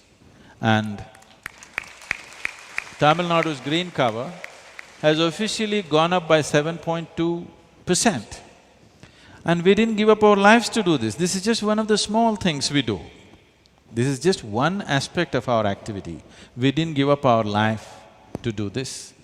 Just that if everybody gets involved, it's such a small job, isn't it? Why are they not getting involved? Because they're identified with something. If they sat here as a piece of life, nobody had to tell them. They would have anyway done it by themselves. So, it is because of these wrong identifications that we are doing all these crazy things, and you're trying to fix it with morality, it's not going to work. It's not worked for these thousands of years, isn't it? So the best thing is, first step is to stir up your humanity. If that is done, the next thing is to see that you're just a piece of life. Even being human is your idea. Well, the theory of evolution is telling you, just some time ago you were a monkey. I'm sorry, not me, Charles Darwin. Just some time ago you were a monkey, and the difference between you and a chimpanzee, your DNA is only 1.23% different from that of a chimpanzee. Not a big difference, isn't it? After all, they're your relatives still. Many of your relatives look like that, isn't it? When you don't like them. So, experiencing life as life is more important than we making up something which is not true. This is what has happened to human society. This is what has happened to human psyche, that they are not sitting here as life. They're sitting here as so many things which they are not. They realize this only when they die. Sadhguru, as a parochial aside, I wish Isha Foundation is in Andhra Pradesh so that we would have got the benefit of the tree plantation. I'm in and Andhra many other Pradesh things. right now. I hope these seeds will truly spread. Sadhguru, that brings me to the question of ensuring that the moral conduct is actually upheld. While spiritual gurus, religion itself, and societal norms have a value, they don't seem to be sufficient. Only in India, whenever you talk about corruption or some other misconduct in public life or in private life, we talk of morality and values instead of talking about institutions. As far as I'm concerned, there's no corruption in India. Where is corruption in India? There is only banditry. I don't see any corruption. Because corruption means you come to me and you want a favor to be done, I'm willing to do it, but you know, under the table, I want 2 rupees from you. This is corruption. Because what's happening I is break plunder. your head and I take everything that you have, this is not corruption. It's just plunder. So when we talk of all these evils in the public domain, oftentimes we talk of values in this country rather than enforcing a certain code of conduct. That's something that troubles people like me, because if indeed values without any external compulsion can be internalized and they can guide the behavior of every single human being, they probably guide the behavior of a large majority of people. Because if there is peace in this country, if all of us are going to go back homes after this session with a reasonable degree of certainty that there will not be any victims of violence, it's because the society has these norms and values. But there's always deviant behavior in society. Unless the laws of the land, unless the enforcement mechanism are strong enough to enforce a certain code of conduct and prove that there is punishment for bad behavior and reward for good behavior, I'm afraid values in themselves will not for long sustain us. Not at all.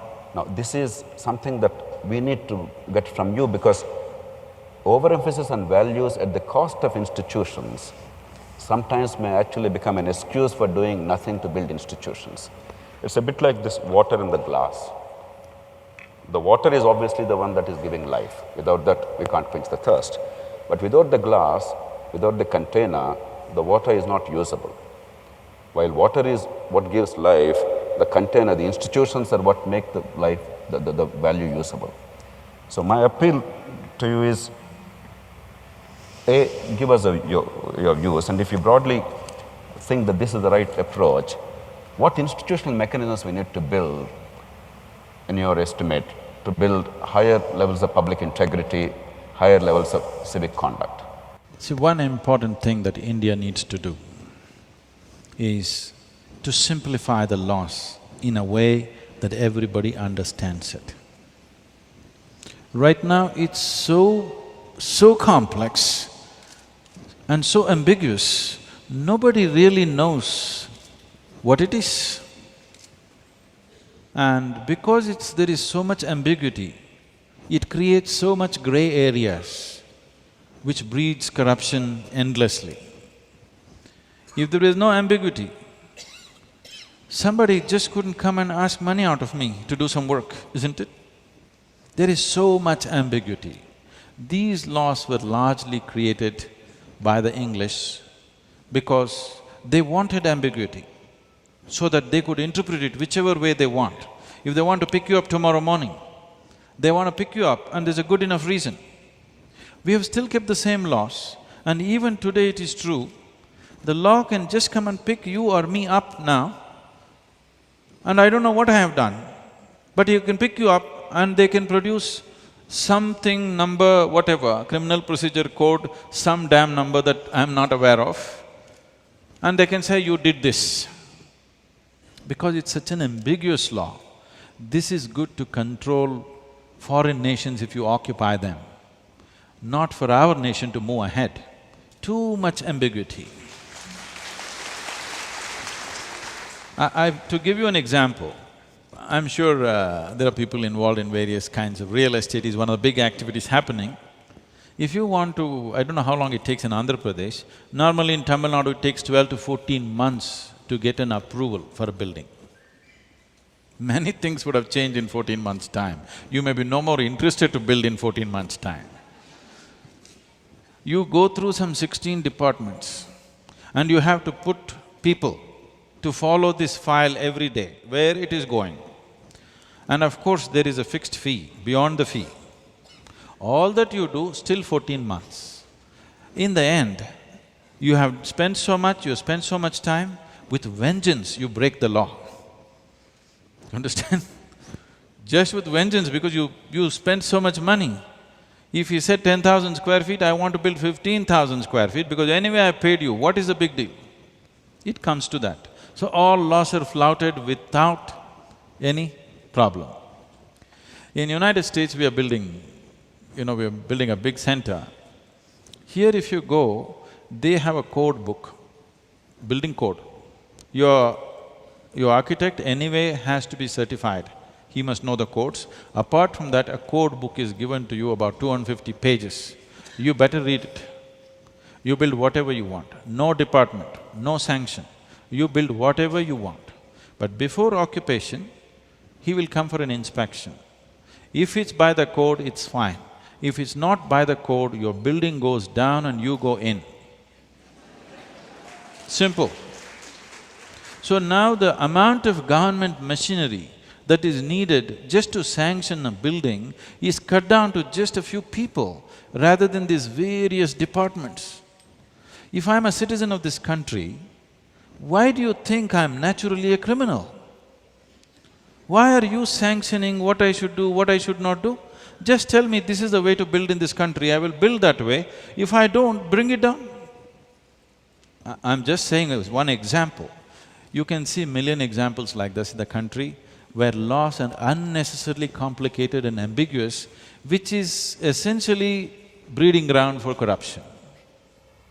Sadhguru, the saying in Andhra Pradesh is in Tamil Nadu, you give you a bribe and your work gets done. Don't tell me. In Andhra Pradesh, you give you a bribe and still you're harassed. So there are still grades and grades in this corruption phenomena in this country. Sadhguru, before we go into the issue of politics and corruption, because all of us love to hate politicians. I wouldn't allow that because it's become a fashion and a fad and almost a compulsion that wherever you go, people are talking politics. How horrible the politicians are, whether they know about it or they don't know about it. From a tea shop to an office and wherever else, it's happening. If you are a responsible citizen, what democracy means is, it is the people's government. These politicians did not land from the sky. They're one among you who stood up to do something. Now, for whatever reasons they've become the way they've become, you do not know how many have become like that, how many not. We are generalizing because we have a certain pleasure in painting everything very bleak and black. If your nation is important for you, and if you believe that you have handed over your nation to a bunch of crooks and you are sitting here and it's entertainment for you, I think it is you who needs to be punished, not the corrupt. Because democracy cannot be a spectator sport, it is a participatory process. If I say participatory, most people's understanding of this is if I come out once in 5 years and vote, my responsibility is over. No, democracy has various instruments through which you can participate on a daily basis in the governance of your country, your state, your city and your street. There are various mechanisms. Oh, I don't know. Why you don't know? Because you've not cared, isn't it? Why you have not educated yourself to know is you have not cared, because the idea of the nation has not gone deep enough in this country. Still, our identifications with our religions, our caste, our creed, our family is more predominant than the identity of the nation. This is the reason why these things are happening. I don't know if I can share this, but let me try it out because this happened in Andhra Pradesh. I was traveling with a lady who comes from a political family in Andhra Pradesh.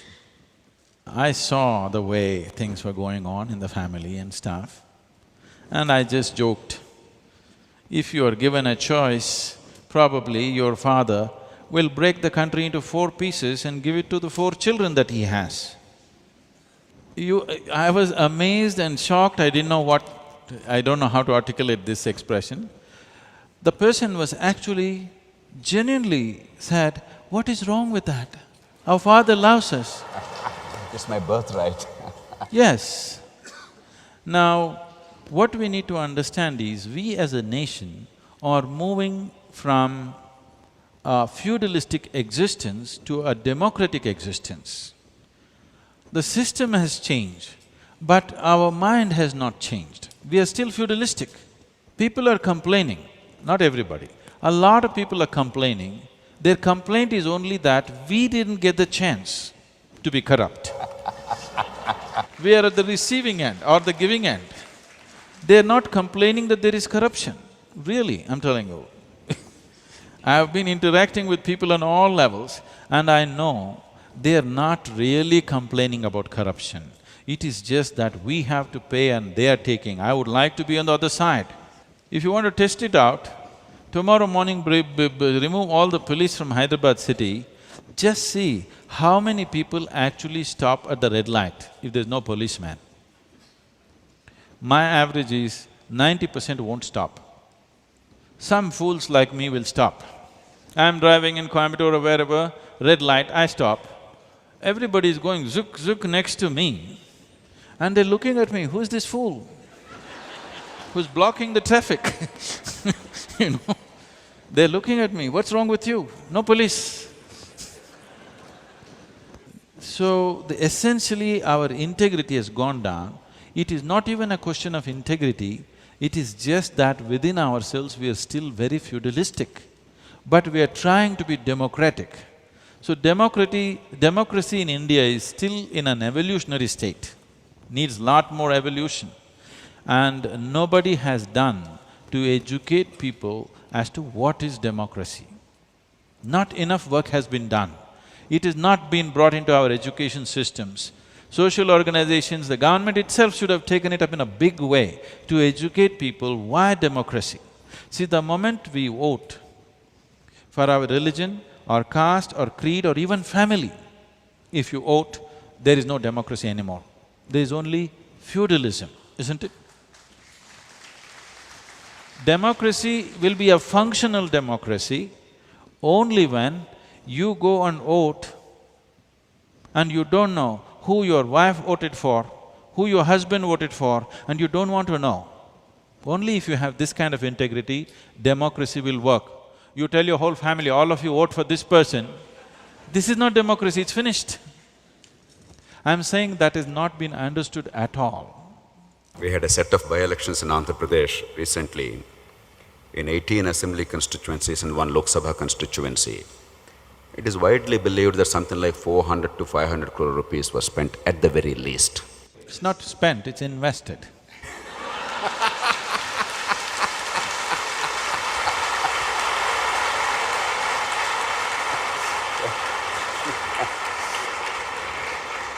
Sadhguru, you made some extremely important comments about democratic evolution. While we all have aspirations to expect that we'll suddenly become a great liberal democracy overnight without working hard at it, is somewhat unrealistic, is the gist of what you're saying.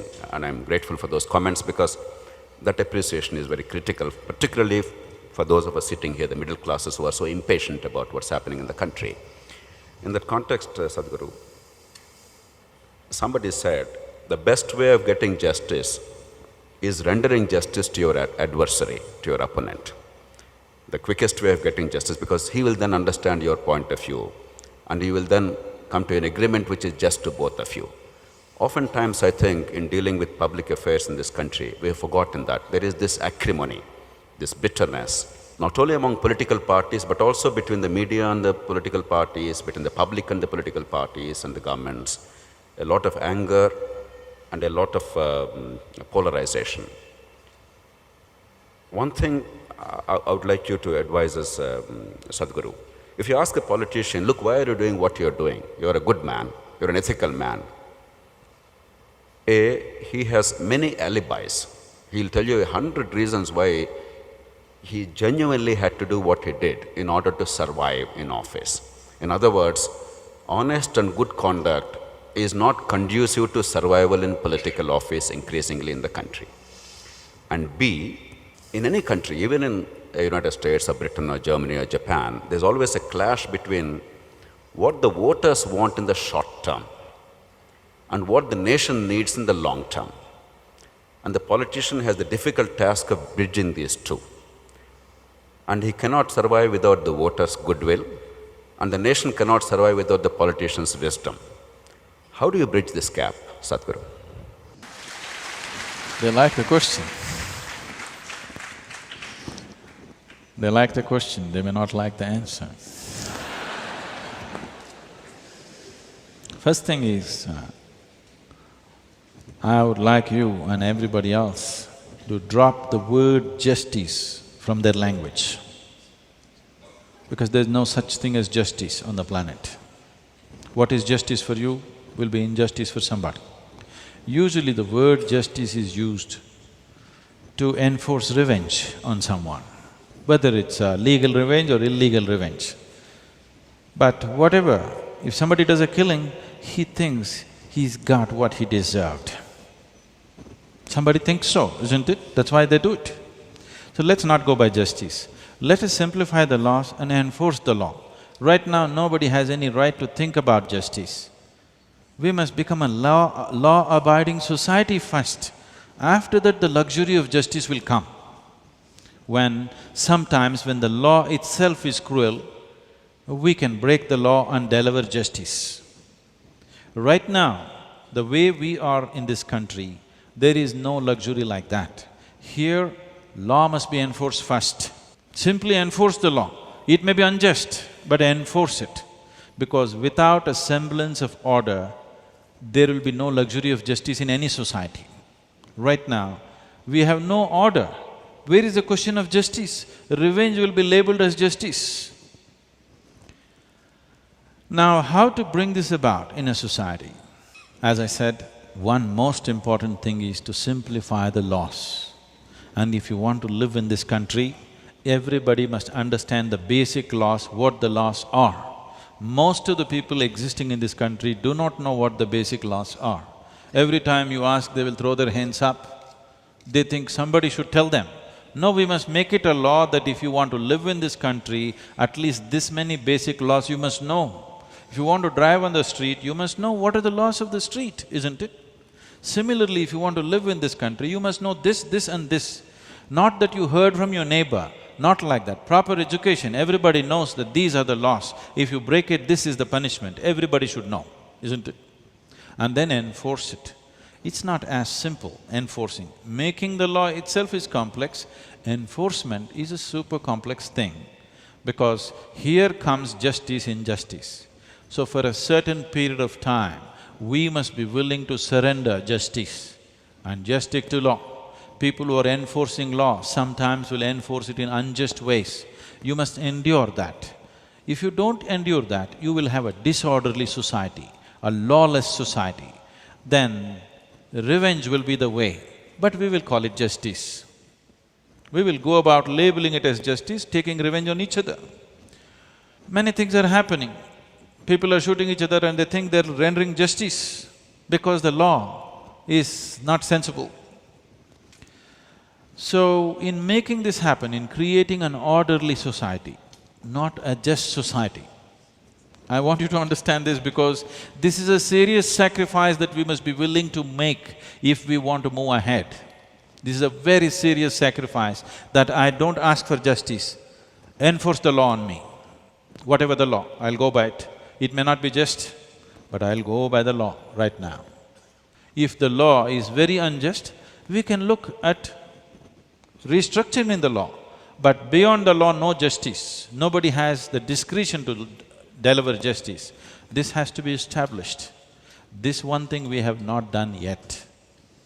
See, the problem with us is, if you travel 100 kilometers in India, people look different, they dress differently, they speak differently, different languages, our food is different, everything is different. But still, for over 10,000 years, the whole world has referred to us as one nation.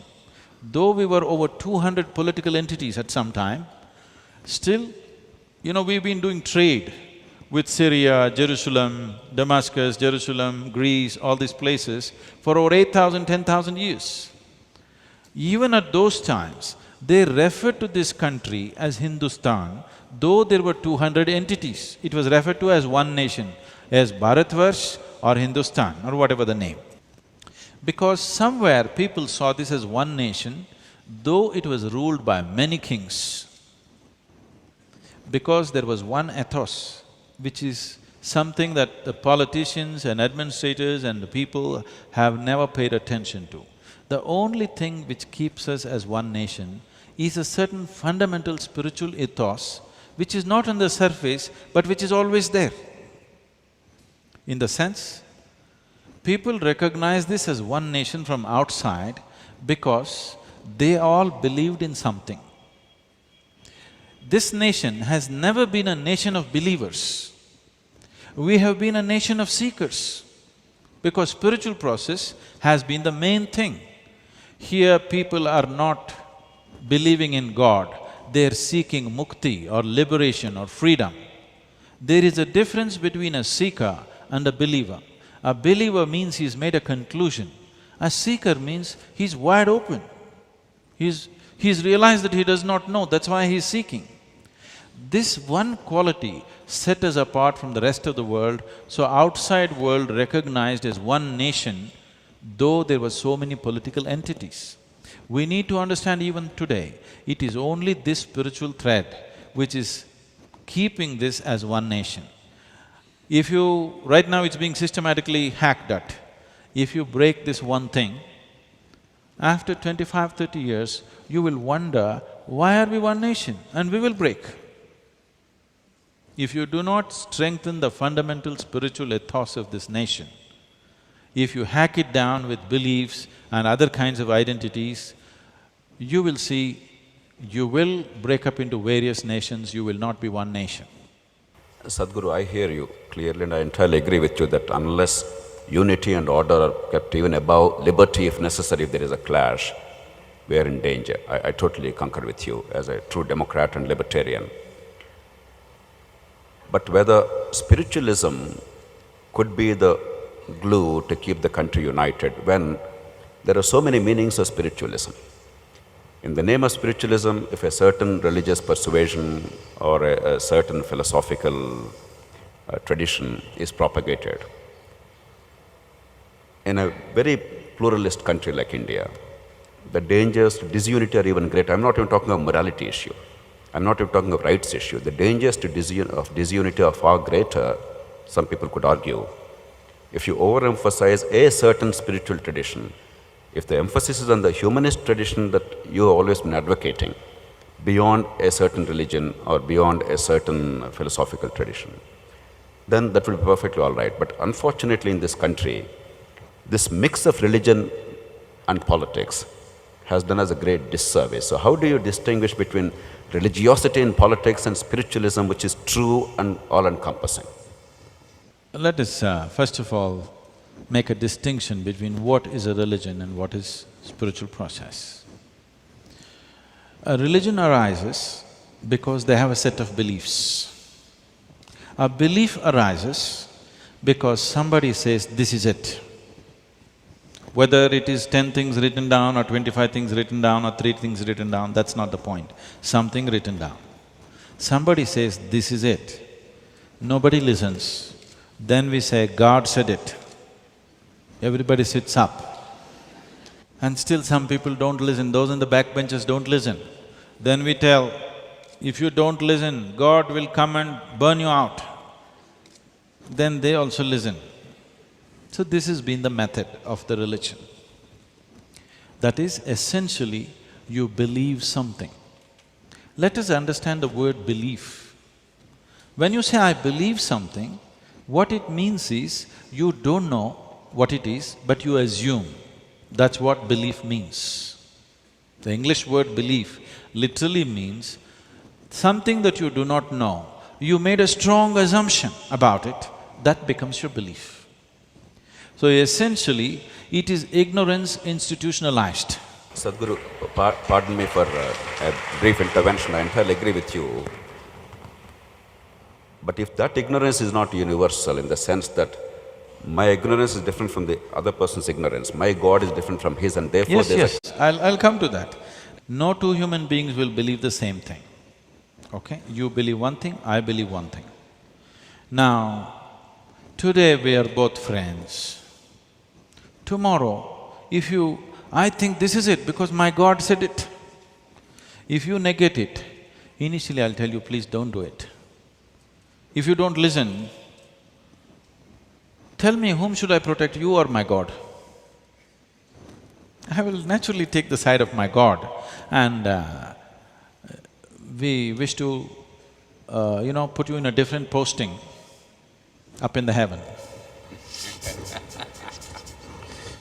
So the moment you believe something that you do not know, you have started a conflict. The conflict might not have erupted, but it'll erupt someday. So that is the reason why I'm saying one should understand the distinction between believing, knowing and seeking.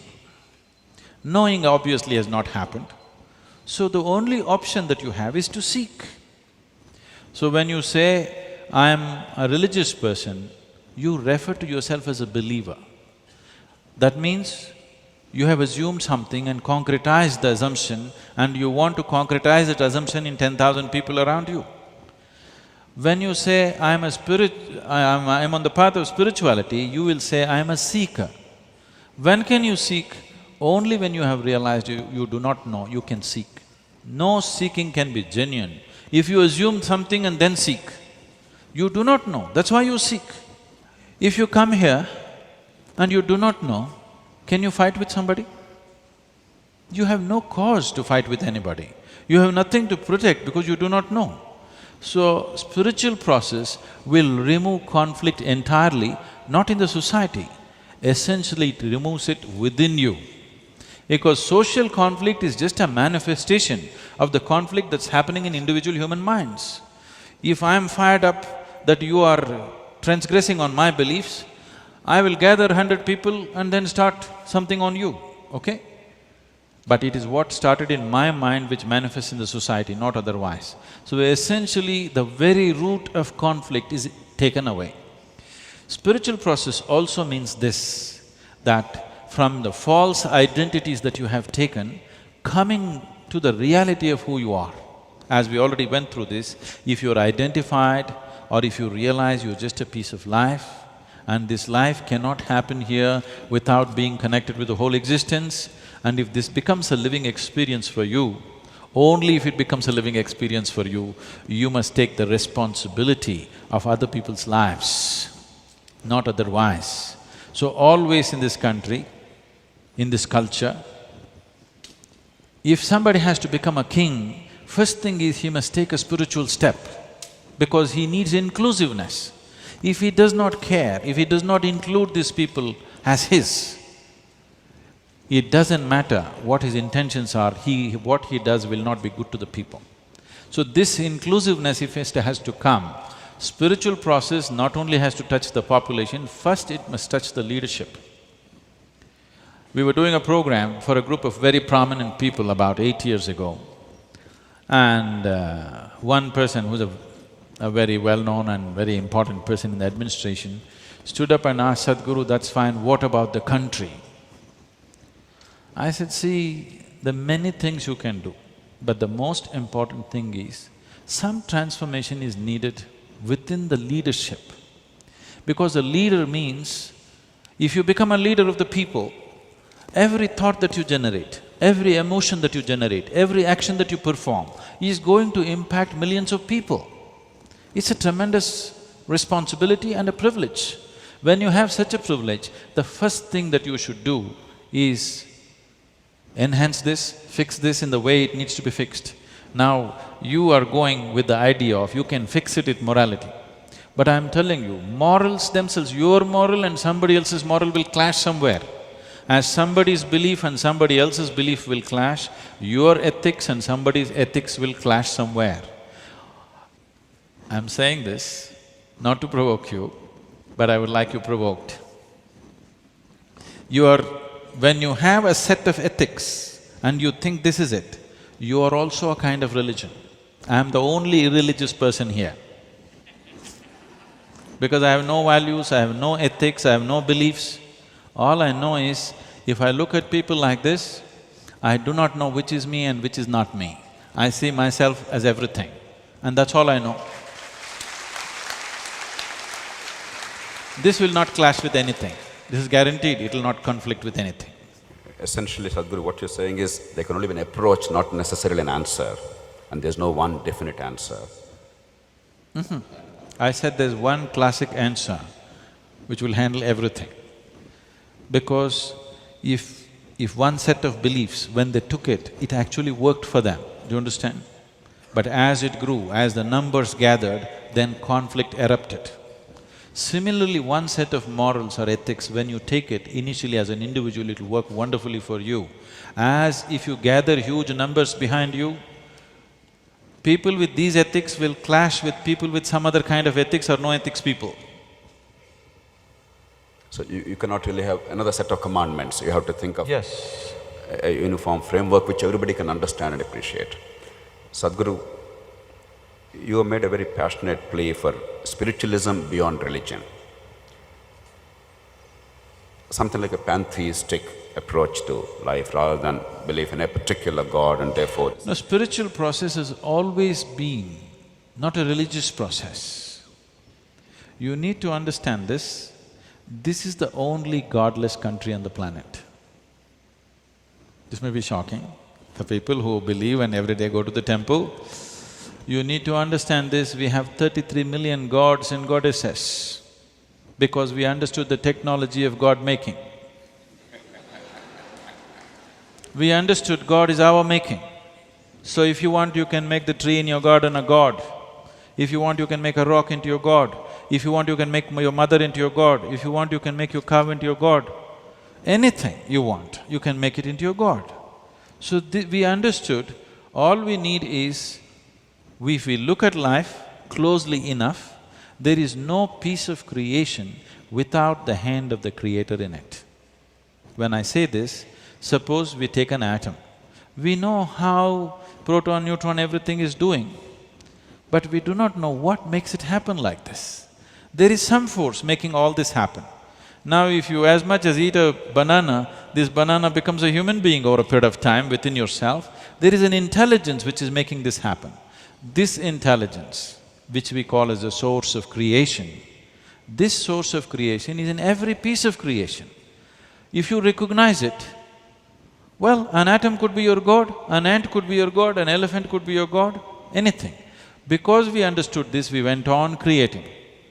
Now, people say India has too many gods. I feel they don't have enough gods. We had 33 million gods and goddesses when our population was so. Now you can make it 1 billion. Yes, since then, because of external invasions and things, they made you feel ashamed of your gods, you stopped being creative. If you had 1.2 billion gods and goddesses, if every one of you actually you have this option, there is something called as Ishta Devata. If you don't like any of the gods that you have, you can create your own. I have my god, you have your god. Will we ever fight?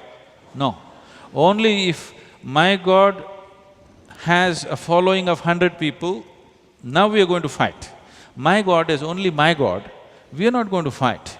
So this is a simple understanding we came to long time ago. Because all you want is, you want an entity to relate with without any inhibitions. This is a human need, you can't take it away.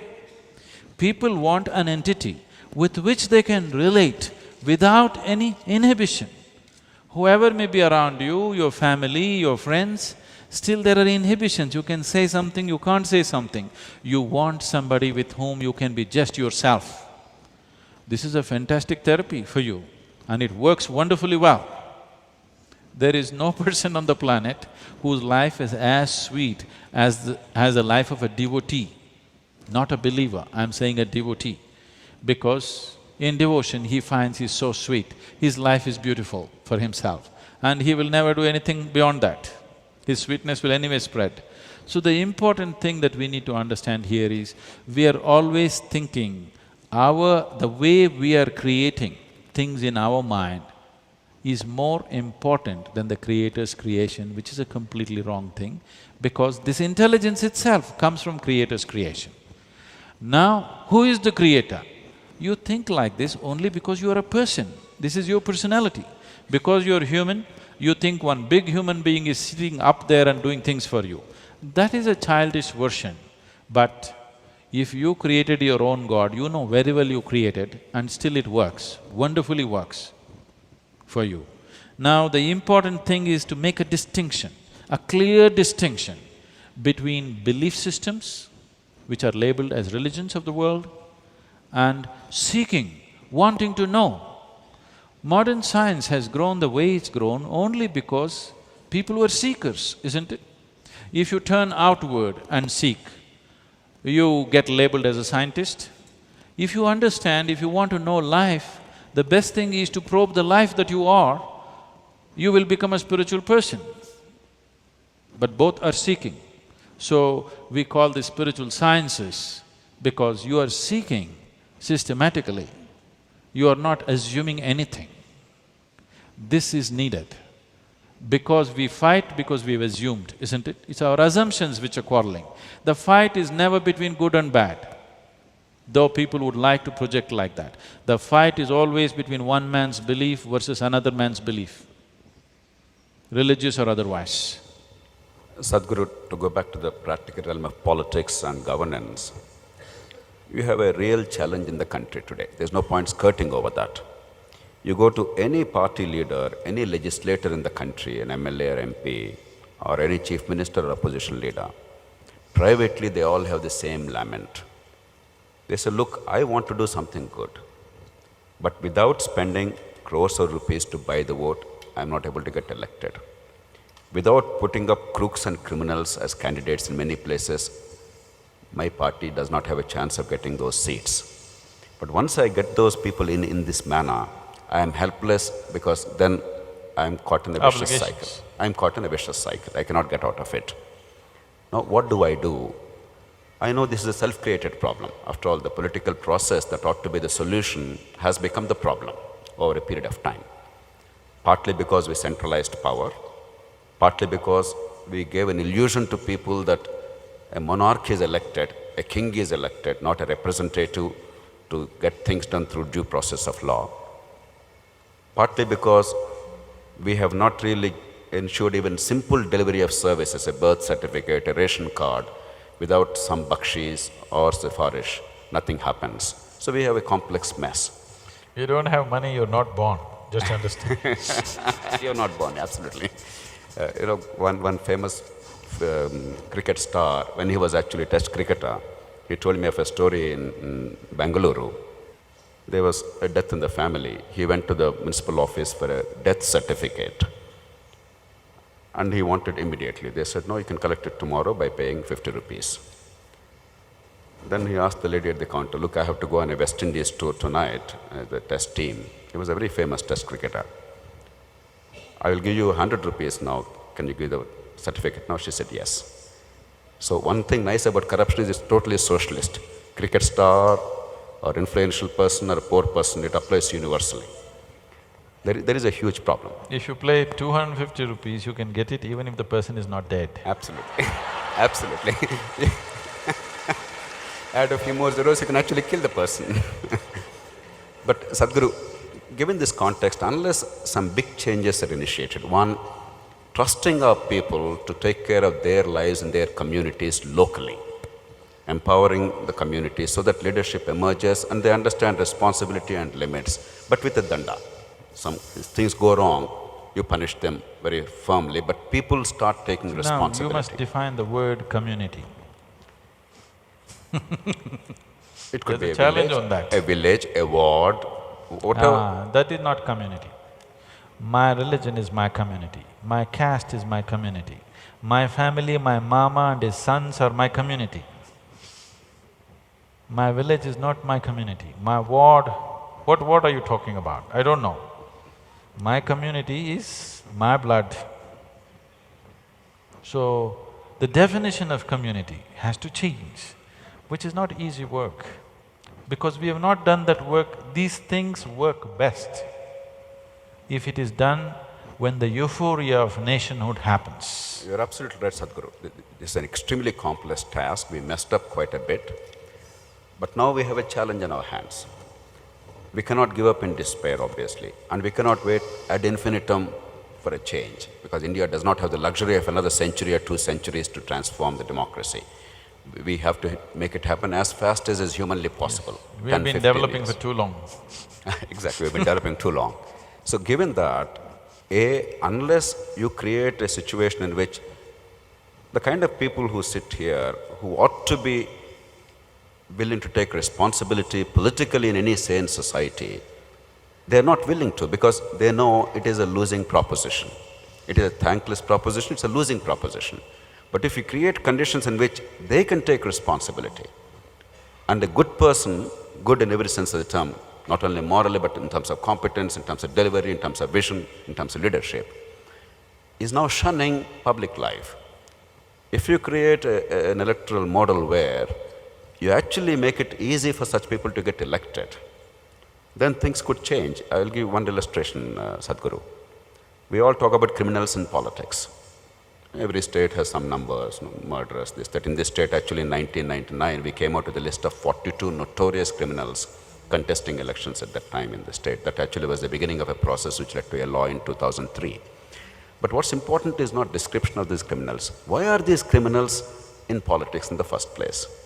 We are skirting the questions. The first thing is, when there is no normative justice, I'm not talking of the higher justice, and I'm not careful with my words, even the justice in the court of law available to ordinary citizens, the criminal whom we revile has actually become the undeclared judge.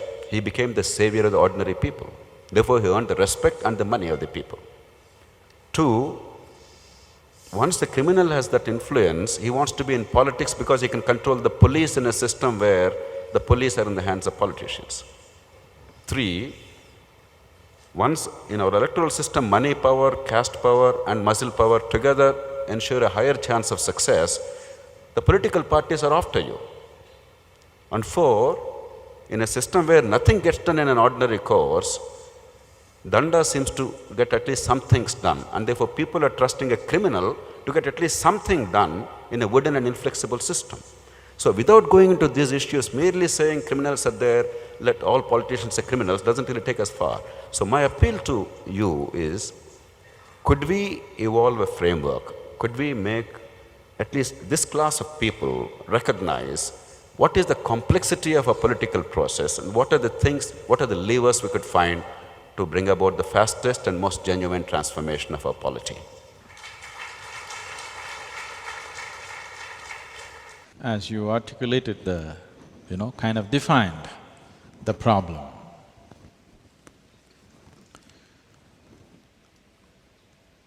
I would like to stretch it a little bit before I answer this question. That is, criminals are not entering politics because they want to control the police or this or that. Essentially, whether a policeman or a criminal means both of them carry the danda. That's why the danda goes on, both theirs. Now one serves what all of us have agreed as law.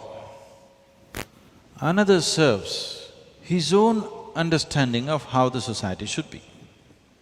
And whenever those who carry the danda to enforce the law do not wield it effectively enough, in reasonable amounts of time, then naturally people will look to somebody else who has the danda, who will wield it quickly.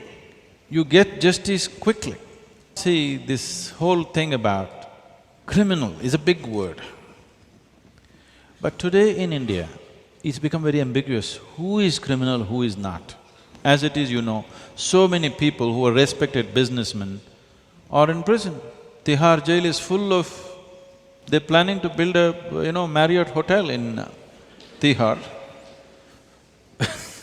because So many business people, top-level people are there. It's time they did some modifications.